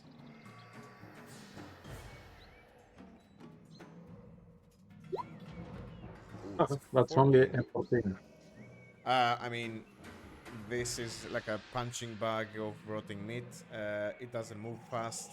There's no armor. It doesn't have any equipment. It definitely hits with a 14. And 9. The damage is 9 plus the symbiotic entity plus 2. So it's plus 3, 12 in total. Which is necrotic, yeah? But it does apply here. So Yeah, one point is necrotic, 11 in bloody on. all the rage, yes. Awesome. You bring down the maul, you feel it connects with this very soft, squishy bag of meat and bones, and you feel some of the bones break away. Part of the hand, the arm of the zombie kind of falls to the ground, but it feels unfazed, and it looks towards you, baring its teeth, kind of screaming at you. Some of the rotting breath kind of smells awful as it flails around. That's fine, it's gonna feel the pain later on. Yeah. Sorry, could I retrospectively activate my Hell of Spore as the zombie approached me within 10 feet? Oh, yeah, you can do that. That's a reaction, though, right? Yeah. Okay, go ahead and do that. It's Constitution 17 13, 3 Alright, points of damage. that's me. That's a con save. Wow, this zombie is very resilient, apparently. It rolled a 22 Constitution save. Wow. Nice. Good job. Okay. Wow, At okay. the end of my turn. It inhales the spores, right? and it grows some mushrooms on its head, but it seems unfazed by them, or like a mushroom beard, maybe. Okay, and as you end your turn, you have one more zombie here. Let's see now. This zombie, what is it gonna do? What you gonna do? What you gonna do? It's gonna come closer to the tent maybe and shuffle. 5, 10, 15, 20, 5, and it's gonna stay here for now. Patiently waiting its turn to attack. And we go back to Acheron. Your actions kind of jump started the fight, and now we're back to you. I'm going to attack this one in front of me. Yes. That bravely came and tried to face me. A mistake. Yeah, I'm going to use Talon and slice its stomach. All right. Go ahead, roll your attack. 19 definitely hits. For 8 slashing damage. All right. 8 slashing. Let's go. You slash the stomach. You see some of the contents of the abdomen and some of the internal organs kind of spill away. Some of the intestines. Some rotting black fluid, not blood. You're not sure what it is exactly. It starts gushing away. It covers you a little bit. But the zombie kind of doesn't even recall to the pain or the strike. It just raises the hands and trying to reach you and bite you and grab you. Is there anything you want to do with your movement, bonus action? I think I will stay here because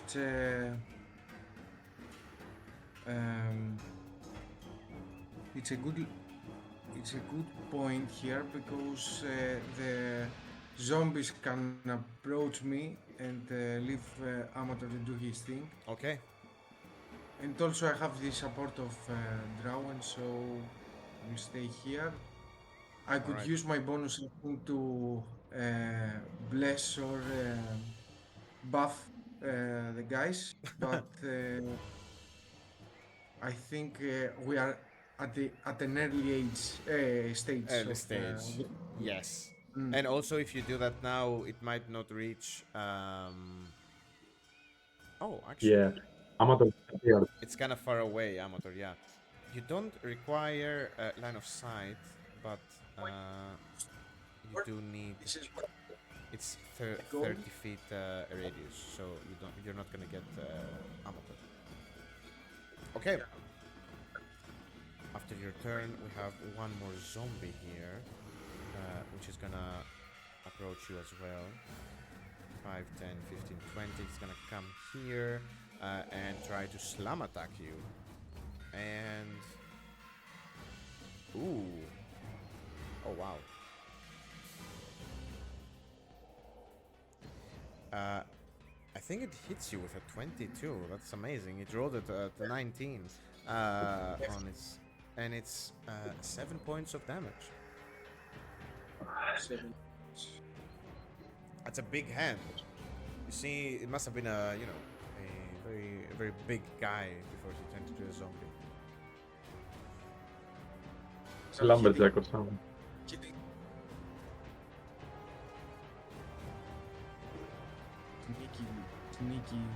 Sneaky move from there. Okay, and that ends round 1, and we go back to Amator, top of the round, which is surrounded by zombies inside the tent with a sleeping wizard who hasn't noticed anything yet. Okay. First thing, I'm going to bring Lightbringer next to the wizard, and I'm going to smite him. All right. Let me move that here. With it. This guy.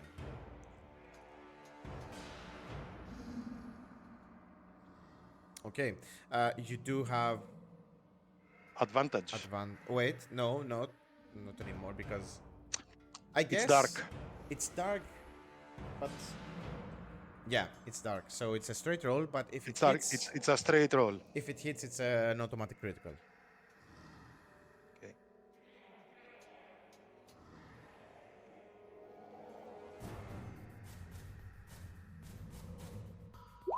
Ooh, that Yeah. definitely hits. With authority.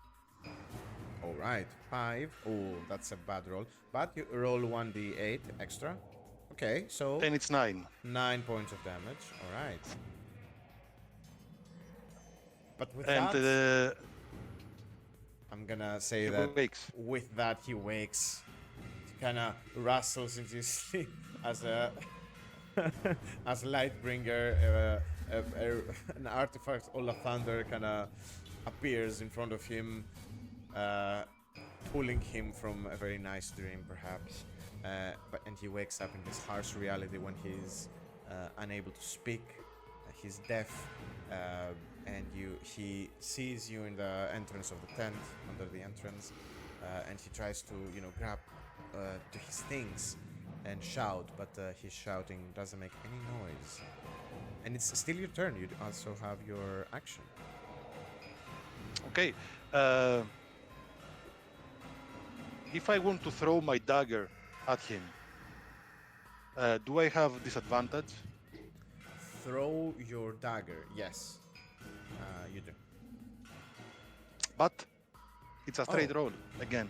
Oh wait, yeah, because Because also he can't see me as well. also If can't. he's human as me. He is, yes, he is.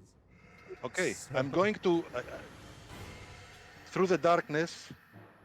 The wizard sees Amator, show him the crest on his shield, and he taps it with his dagger, and then Oh. he does like this, and he throws it at his throat. All right, so go ahead.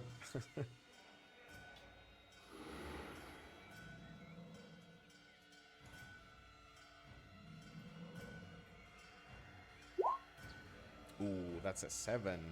7 Yeah, does not hit. I miss.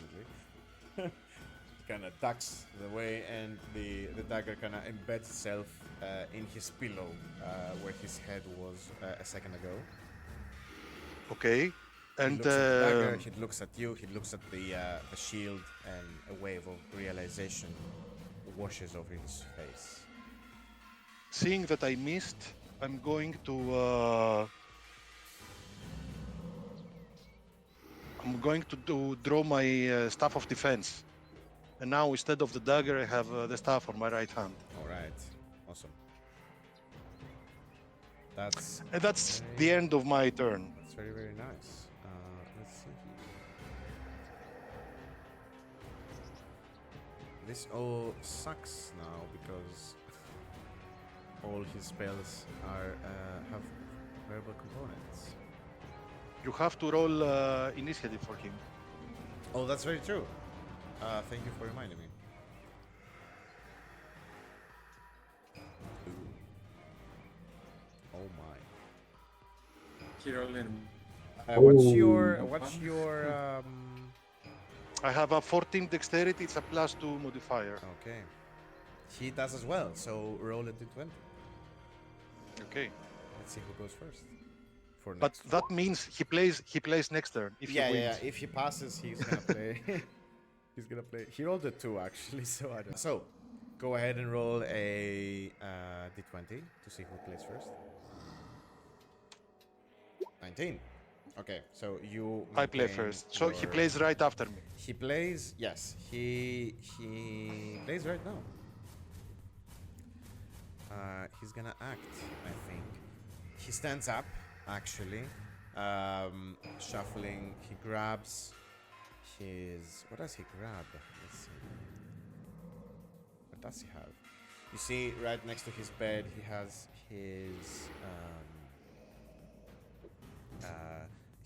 wand, kind of very crooked black wood wand that he grabs, just to have on his person. And he he is going to...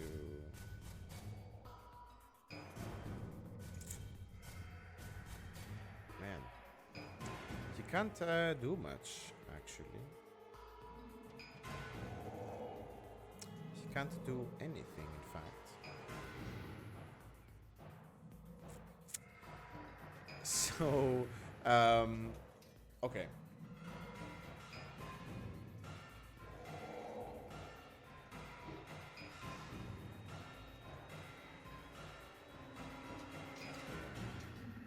Come on, DM, don't be so nervous. Okay, so what's he gonna do is If I were- he grabs the dagger from his pillow with the other hand, and he rushes you to.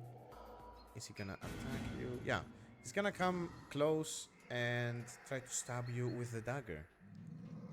Okay, I'm going to parry his attack and do a warding flare in his face, trying to blind him. Okay, another kind of flashbang appears from your holy symbol. Your eyes flare up.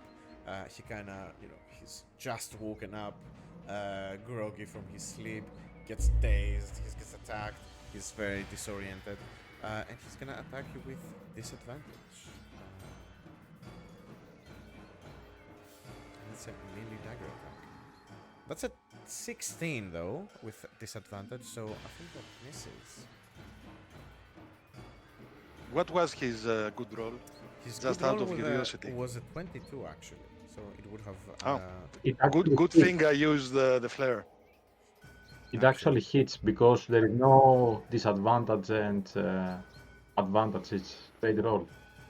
Is it Like Amator can't see anything, the enemy can't see anything, so it's just a straight roll. Yeah, but the warding The one flare. against the other one. It illuminates? still negates. It- An advantage and a disadvantage, it just makes a straight roll. Oh, because It doesn't matter how many. He already so has there is- disadvantage. Yeah, he already had the disadvantage and It- an advantage. Was 22 the first roll that you did, or it was is, yes, it is. it? Is. So Okay, then if warding flare is not going to work, yeah, you can. I'm so going to shield. use shield, Right. You and raise your that's staff. going to last me. Yeah, that's going to last me the entire round. So I will have +5 added to my AC for a total of 24 AC Your versus AC. all attacks from Okay. anyone. Okay. 24 AC. Amazing. You raise your staff, it glows. You create a barrier around yourself. The attack from the mage bounces off. He recoils. He takes a stance once again. But that's all he can do. He can't pass through. I guess he's gonna move to the side here and no, the other side. Sorry. Kind of put his back against the tent. All right, so that's him, and then we have the zombies again. This is a zombie. 5, 10, 15, 20. Some zombies are gonna start surrounding you, Acheron. One slam attack coming your way. 7, that's a miss. Let's see here.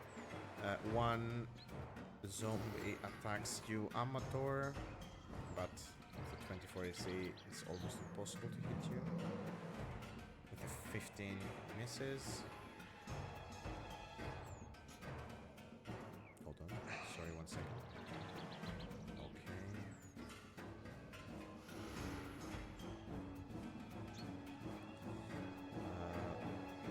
Another zombie attacks you, Acheron, with a slam attack, with a 7, that's a miss. Oh.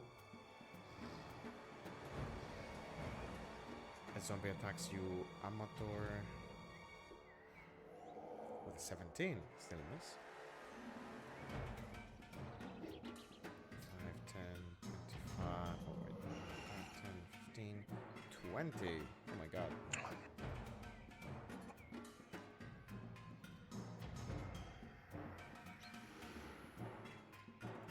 zombie comes towards you, Drawen. And the last... Advantage. Sorry? Advantage. If it attacks me, No. That's advantage. It doesn't reach you, so it kind of dashes to get close. The other zombie, though, does It attack gets- you. it gets Hail of Spores, the one that approached me. Okay. That's a save then. It's a 17. DC 13. Nice. These zombies kind of like this, the mushrooms, I guess. So, the other zombie that was close to you attacks you with advantage, yes? Yep. That's a 22 to hit for Yeah, we- 4 bludgeoning as he punches you. That's good. And the last Because zombie... of the rate. One more zombie kind of...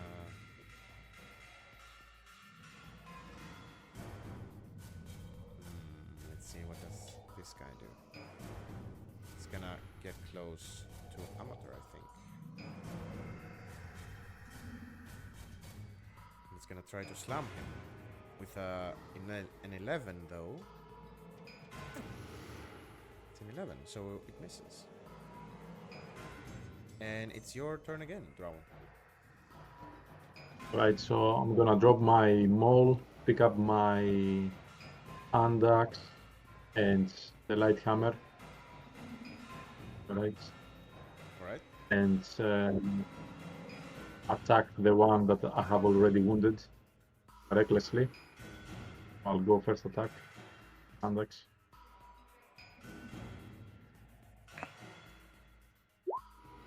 That's a 23. 4, Oh my. 6, 8, plus biotic.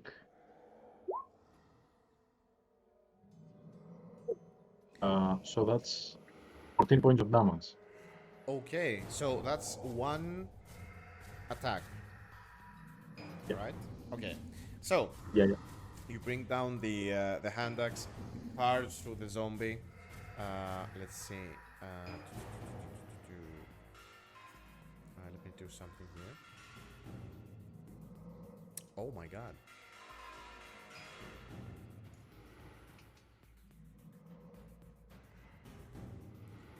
What was the damage again? One more time? Okay. 14. Okay. So you bring down the axe. It splits the zombie's skull right into the middle.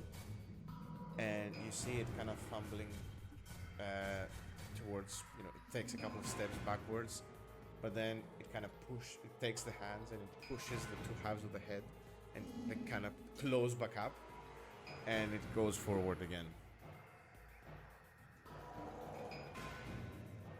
You were sure this was in every other kind of creature this would have been a click blow, but these guys are very death averse, let's say. have one Should more I attack. waste Right? this? Yeah, I have one more, but I don't want to waste it, so I'll hit the other one. Okay.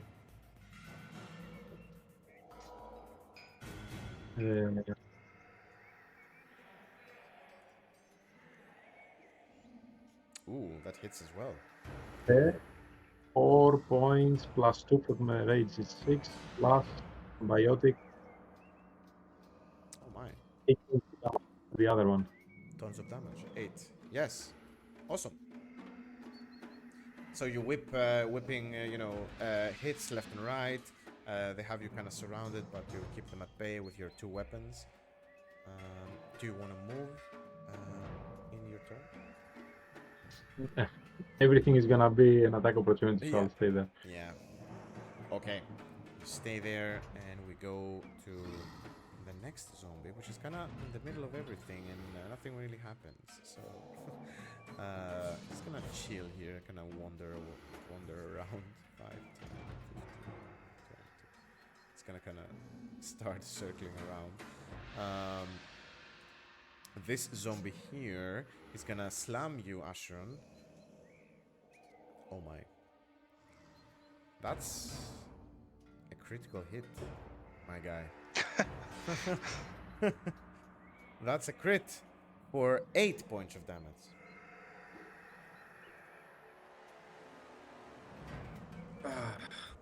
This is the same buff zombie that hit you before, I think.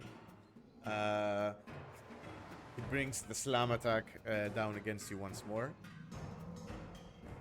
Gonna have you against the wall. And it's your turn. I will slam it back. Okay.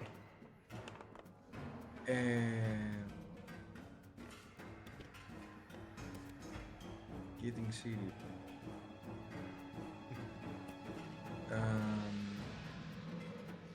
Yeah, I will slam it back. Oh no. Ooh. Yeah, Oh no. yes. Technically, I'm this is. Technically, it does pass It's automatic. the AC, it's but it's automatic failure. I'm Does sorry. it pass the AC? It does, yeah. It does. They have terrible AC. Yeah, it's, you know, there's no armor, no defenses, no anything. Yeah. And I'm going to use the Shield of Faith to me. Alright. And it's gonna be a +2 at my armor class. Awesome. And Alright. This is a bonus action, yeah? Right. Nice. this is a bonus action, yes. And it's gonna last as a concentration for Mm-hmm. 10 for 10 minutes, something like that. I think so. Definitely for the duration of... Yes, for 10 minutes. For the duration of the encounter.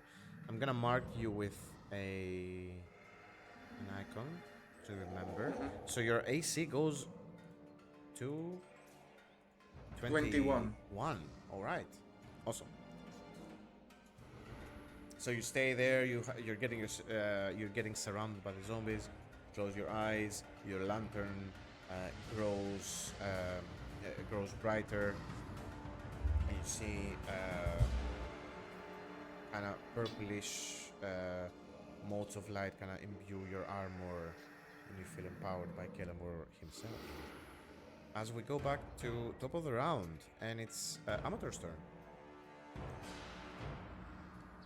Okay. In the darkness of the tent, I smite the wizard again with Smite Lightbringer. the- Okay, straight roll.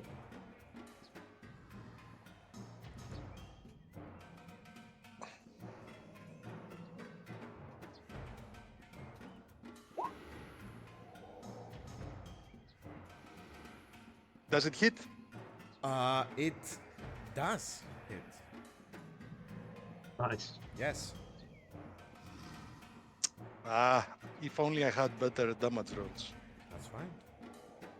It's 5. 5 points of And damage then is very good. I'm going to hit him on the head with my staff.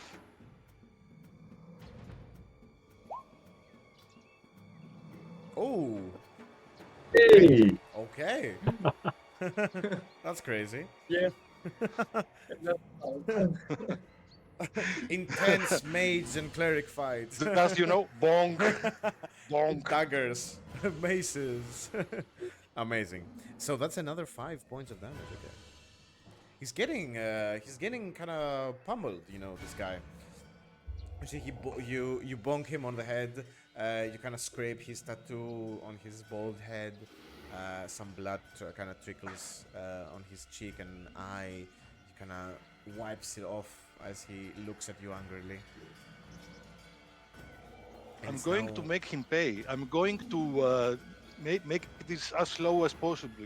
Hit him every time, but just with Yes. a little bit of damage. Maybe I you're want him to feel it. the torture expert here. I don't know.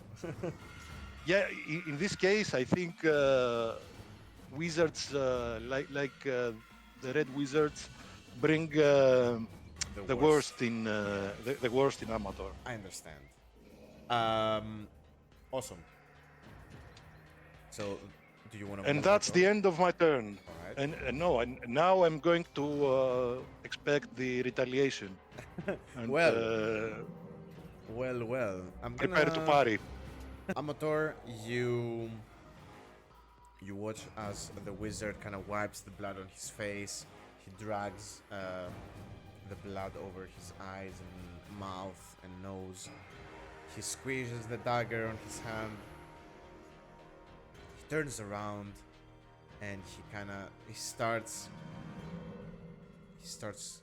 carving the canvas of the tent, trying to make an exit for himself. Okay. I'm gonna say act of desperation. desperation, yeah. I'm gonna say he's gonna try to attack the tent, Okay. and if he does enough damage, he's gonna make an opening and escape through it. Okay. The attack itself, it's not gonna be an issue for him. I hope, yeah. Okay. Okay.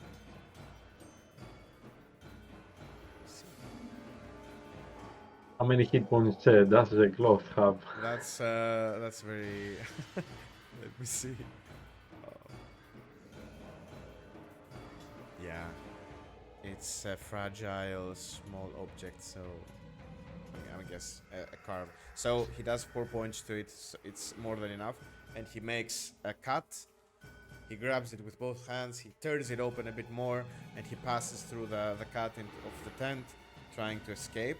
As he does so, you do get an attack opportunity against him, but he does run away.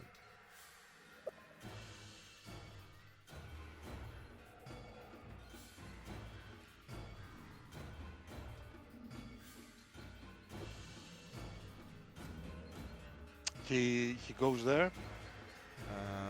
Goes over there. I think he's gonna try to run.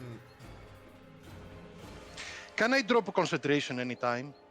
Yes, it's a free action to drop. I can. Yeah. It's a free action. Yeah, you can Okay, do I'm it. going to drop concentration, and black talons appear over Amator's hand as he rakes at the running wizard. Oh, you want to do it before you attack your opportunity attack? Okay. Yeah. Nice. You said I can do it anytime. Are you sure? I think so. You can do it even in other people's turn. I think. Let me check. Anytime, yeah. Okay.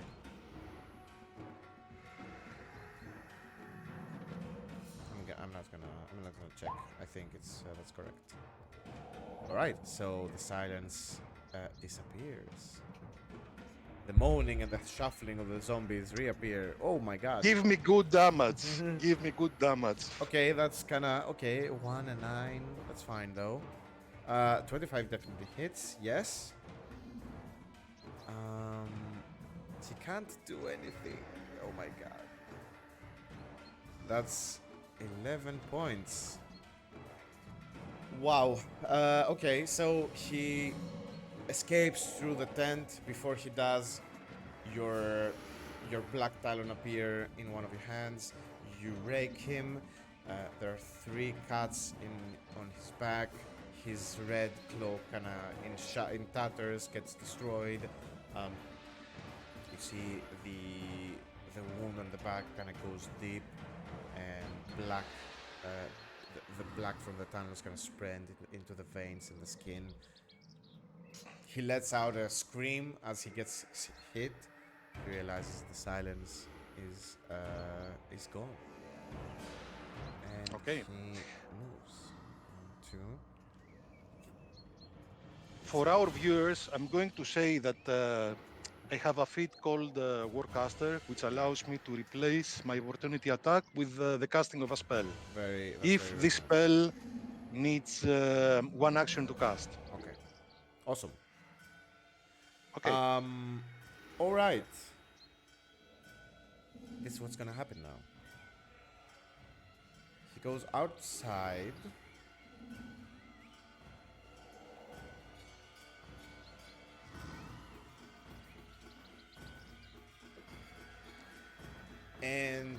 from the opening in the tent, you see kind of as it waves and flutters from the wind, you see him looking back, kind of clutching the wand and the dagger, your dagger, in his hand.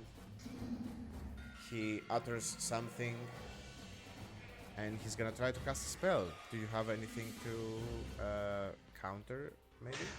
Look, I think it takes an action to cut open the tent, so he doesn't have actions. Oh, yeah, that's right. He attacked. I'm so sorry. Yeah, That's only a bonus action. you are. He does have a bonus action though. That's correct. And he is going to cast a spell with that. Okay.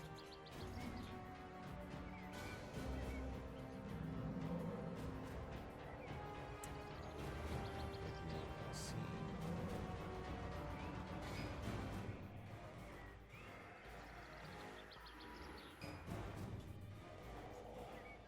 Okay. So you see him kind of being enveloped. He starts chanting an incantation, and he waves his hand a little bit with the wand, and he gets, dusts surround him, almost like a fog, and he disappears. Nick, I have a question for you. Yeah. Do we hear the scream of the wizard? Yeah, you definitely hear it. Right. So that means we know either silence dropped or he moved outside of the zone. Yeah. So we know that something is not going according to plan. Something's going on. I'm gonna say that, yeah, also you recognize the scream. It's not from Amator, it's from someone else. So he moved, he attacked, he cast a spell with a bonus action, and now it's the zombie's turn. One zombie slams with a 12 that misses. Another zombie slams you, Amator. Okay. I have no reactions. You have no reactions. Your shield is gone. No, my shield is already gone. Yeah. That's a They 15. need That misses also. that misses. And I correct me if I'm wrong, but I'm sure of the 3 zombies that are in the squares below me, Yes. I have half cover from 2 of them. I'm gonna say because it's a tent, doesn't really provide any cover. Okay. It's not like a wall to block. Okay. I can see the reasoning. So one zombie attacks you, Acheron. No hit. Your empowered shield of faith protects you. Another zombie attacks you, Amator. That's a miss. Oh my god. Someone please hit. Yes. Drawen, let's go. Let's see what happens. That's a critical fail with a 1. Wait. Oh, yeah. Which one is it? It's the one Is it the one that- diagonally down to the right of you. Or is it the one that came back to life? No. Alright, that one. Okay. Okay. Just let me know when. Okay, I'm gonna let you know. The one to the right of you misses you with an attack. And then the other one attacks you. Tries to attack you. Was the first one with advantage? Oh, Because I'm doing it recklessly. was not. Thank you for reminding me. That's very, very honest. The other roll was a 16. It hits. Okay, so that hits you for 7 points. So it's 3 points for me. Mhm. Oh my god. And then the other zombie that you almost destroyed. Hell of course. Okay. I'm gonna save. Constitution save. That's another critical hit. Come on. I'm back. The rolls are back. The roll 20 gods, bless me. Okay. And that's gonna try to attack you now. Advantage as well. Okay, so that's a 20 to hit for 6 bludgeoning, halved to 3. my symbiotic is gone. Okay. And the middle zombie attacks you, Amator. That's a 13 that misses, and we go to Drawen. Many. Right, I'm getting a bit angry now from the outcome of this combat. So I will attack the zombie with the one hit with the 1 hit point, and I'm not gonna do it. Oh fuck! Should I do it? I'm not gonna do it recklessly. Okay. I mean, they're pretty easy to hit, Because- so. Their armor class is pretty bad, but the moment that I'm not gonna do it, I'm gonna fail. Let's see. No. Oh, that's a hit. Yes. So that's 10 points of damage. Okay. That's a 10. Wow.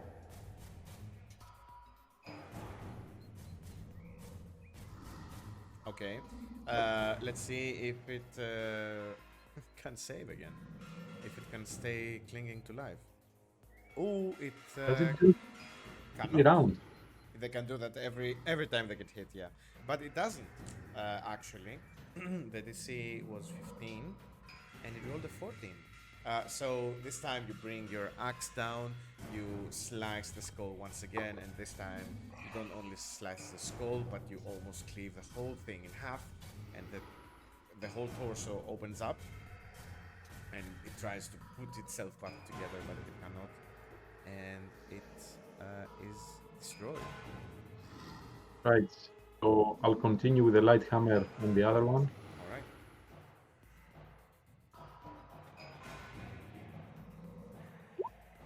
All right. Also Oh, hit. that's only one. That's only 3 points of damage. Okay, 3 is something. You follow up, you hit the other one from the back. 3 calls and it goes back. Does that end your turn? You wanna move? Yeah, no, I'm fine. Okay. Zombie. This zombie. 5, 10, 15, 20. And the last zombie before you play Acheron tries to attack you with a slam attack. That's a fail. 21 AC. No, it rolled a 1. So it misses. And it's your turn. Okay. I'm feeling very uncomfortable that I'm not gonna. I'm not seeing Amator, and I'm hearing all the. You hear the And scream. at the same time, I'm looking Drawen that he's also under attack, and I'm in a. I have to make a choice now. Oh, where you gonna go to? I mean, you're also surrounded. To squeeze to squeeze between the wall and the enemy here, the zombie. Will cost me 5 feet of movement. It's like Technically, you cannot pass through an enemy's square. They block you. But you can try to push. I mean, it's a frail, kind of very gaunt zombie. You can try to push one of them with an attack.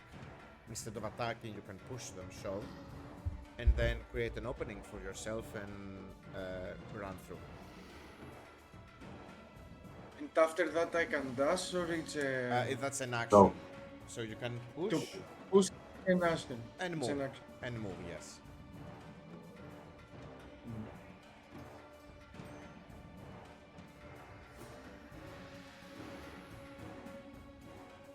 I don't want. Yeah, maybe the next round. I'm going Okay. to retaliate this bloody. Yes, go ahead. Um, tal- Come on. That hits. Just don't roll a 1 and you hit. 9 points. Awesome. Okay.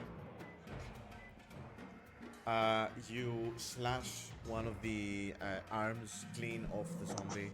Kind of looks at the arm, kind of grabs the air where it was, but then turns its attention back to you, and it tries to, grab you, bite you, and claw at you.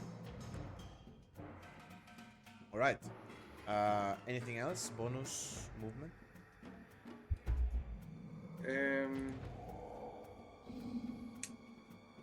But they have blocked me, so That's I think I cannot do anything else. I'm gonna stand my ground here, all right. and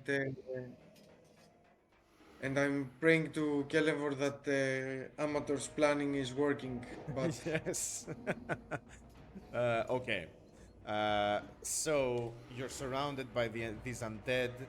You feel the lantern on your hip kind of flaring up as you get stressed. This is exactly the enemies that Kelevor wants you to defeat. So you're doing your god's will at this point, and you're holding fast. All right. With that, the round ends, and we go back to Amator, top of the round. Okay, how was the wizard looking when I He last saw was him? pretty bad shape. Definitely the last attack that you did, the opportunity attack, put him very at risk. Okay, I'm going to follow him, even though I'm going to receive 3 attacks of opportunity. I'm going to follow him through the hole that he carved into the tent. Okay. So, like this. he made a spell that. Can I see him? Can I see him? You saw when he exited the tent. You saw from the opening that he did that he disappeared after he exited the tent. Yeah. He cast some sort of spell and he disappeared. Can I see him though? Can I hear him, or can I locate him in any way? Let's see. Okay, yeah. I'm gonna say you can exit, and what's your passive perception? Also, it's dim 15. light. It's dim 16. light.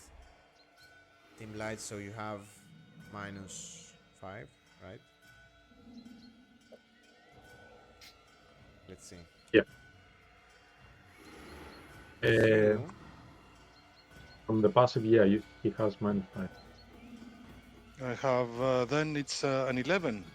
Yeah. He's not hiding though, so that's kind of fine. Okay.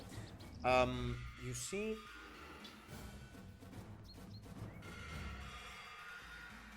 Right. He you exit the tent, you kind of scan the surroundings, and you see he's hiding. Not very well. And you just managed to catch his face, his head, peeking over the low well that he's hiding behind. He's right here. He's at the well. He's kind of hiding behind the well, kind of crouched behind it, in the hopes that you didn't see him. But there he is. That's very bad for him. I have very bad news. I have very bad news. Oh my God! I have so many bad news for him.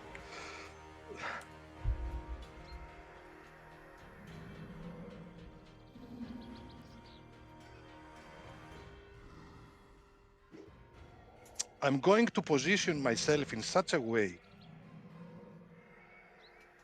I'm going to misty step. Oh. Well, I mean, And if you do see that- Amator's body dissolves into particles of light. Yeah. I can cast this once a day without spending a spell slot.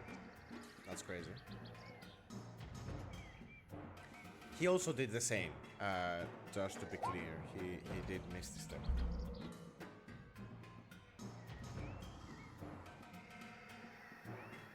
And I'm going to appear in a place that I can reach everyone. Everyone, meaning the enemies or Like everyone, Oh. all the zombies and the wizard. And this is the place, I think. Oh boy. Right? Right? What's the radius? I mean, I don't, I don't know. 30 feet around me. Ooh. Cannot see anything. And then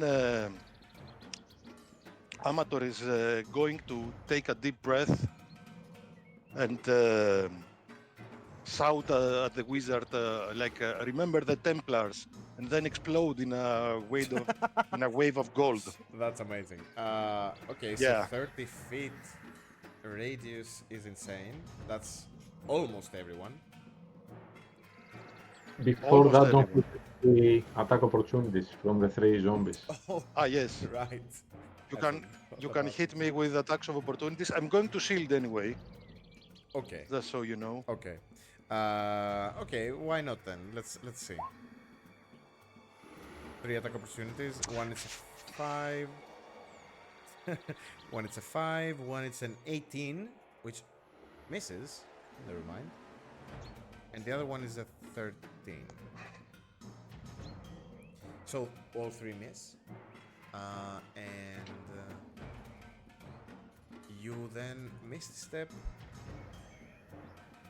and you use your channel divinity. Okay, Radiance of the Dawn. Right. And I have to roll a lot of saves right now. Hold on. First, let's see if the wizard lives. Yeah, of course. Let's see what gets hit and what not. So, one zombie near Drawen doesn't get hit, and one more behind the tent, I think. Yeah, doesn't get hit. So everything else does get hit. Alright, let's see. It's a constitution save, right? Alright, con save. You know, mages very known for their constitution.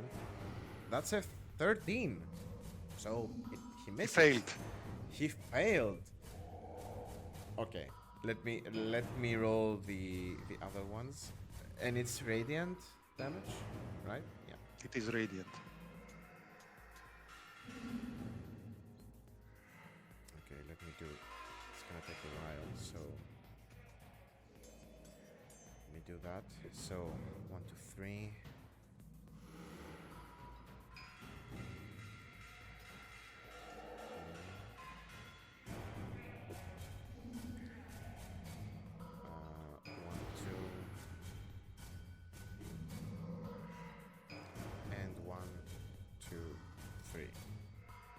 Okay, so let's see here. The wizard, you utter the words. What do you say? You say remember You remember the Templars. Templars. All right. Hey, referring to my order. Of course, yes. The Templars of the Crimson Phoenix. Of course. And the distraction that the Red Wizards brought to our temple. Awesome. So you say that, your eyes flare into this bright white light. You bring your hands up in a sort of praising the sun position, and energy gathers to your holy symbol, and then it explodes in a bright white light. Golden. It's golden light. It's a golden, yes, of course, and it radiates through the zombies. You see, the last thing the wizard sees is a wave of golden light enveloping him. You see his eyes glaze over, kind of filled with this light, as he tries to bring his hands to his head to cover this intense heat and light coming from you, but it's not enough. You see his hands kind of bubbling from the heat and he gets seared, almost burned off. And then the light subsides, and you see him kind of smoking almost from his head. His blood is burned on his face. His hands are burned, and he kind of falls and lays over the old well, dead. That's nice. Amazing. I finally got my vengeance. Yes. And the first And- head in my collection, perhaps. Yes. And the zombies. Remind me, Radiance of the Dawn is half damage if it fails, if it succeeds. Yes. Yeah, it's half damage. Okay, so this guy gets 5. Let me. This guy gets 5. This guy gets 10.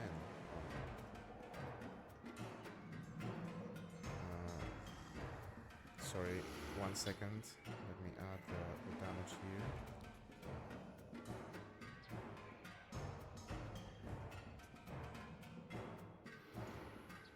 These both succeed here.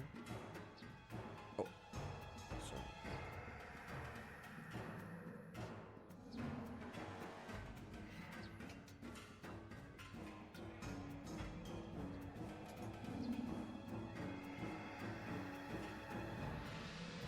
And the 3, you see, Acheron, the 3 zombies next to you kind of get washed over by this light. One of them gets incinerated instantly, and the other 2 kind of take a lot of damage. Amazing. But only one zombie died. Only 1 zombie died. All of the other ones kind of took a heavy amount of damage. Okay. Amazing. Oh, the order. Sorry, how many successes you have, and how many failures were they? From So, zombies? yeah, sorry that you cannot see them. It was Fine. the wizard failed, then 2, 3, 4, and then there were 4 successes, and 1, 2, 3, 4 failures, so 50-50.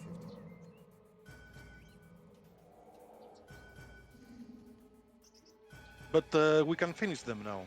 Yes, they explode with this intense, searing light of lavender. But they all turn their heads towards you now, Amator, as you finish your turn. And the mage would normally play, but he died tragically. And I still have movement though. you still have movement. Yes, Yes, some movement. So I moved only 2 squares, Yeah. so I can move 4 more. Okay.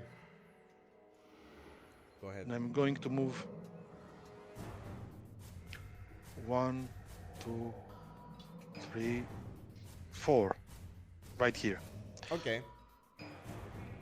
And I bet my comrades are happy to see me again, alive. Mm-hmm. Amator! You come back. You get reunited with your comrades, and you're all fighting side by side now, knowing that the tides of battle have turned towards your favor. Now, here's what happens. Acheron, you're surrounded by these 2 weapons, these 2 zombies. There are more inside the courtyard. Drawen, you're battling with 1 after defeating 1.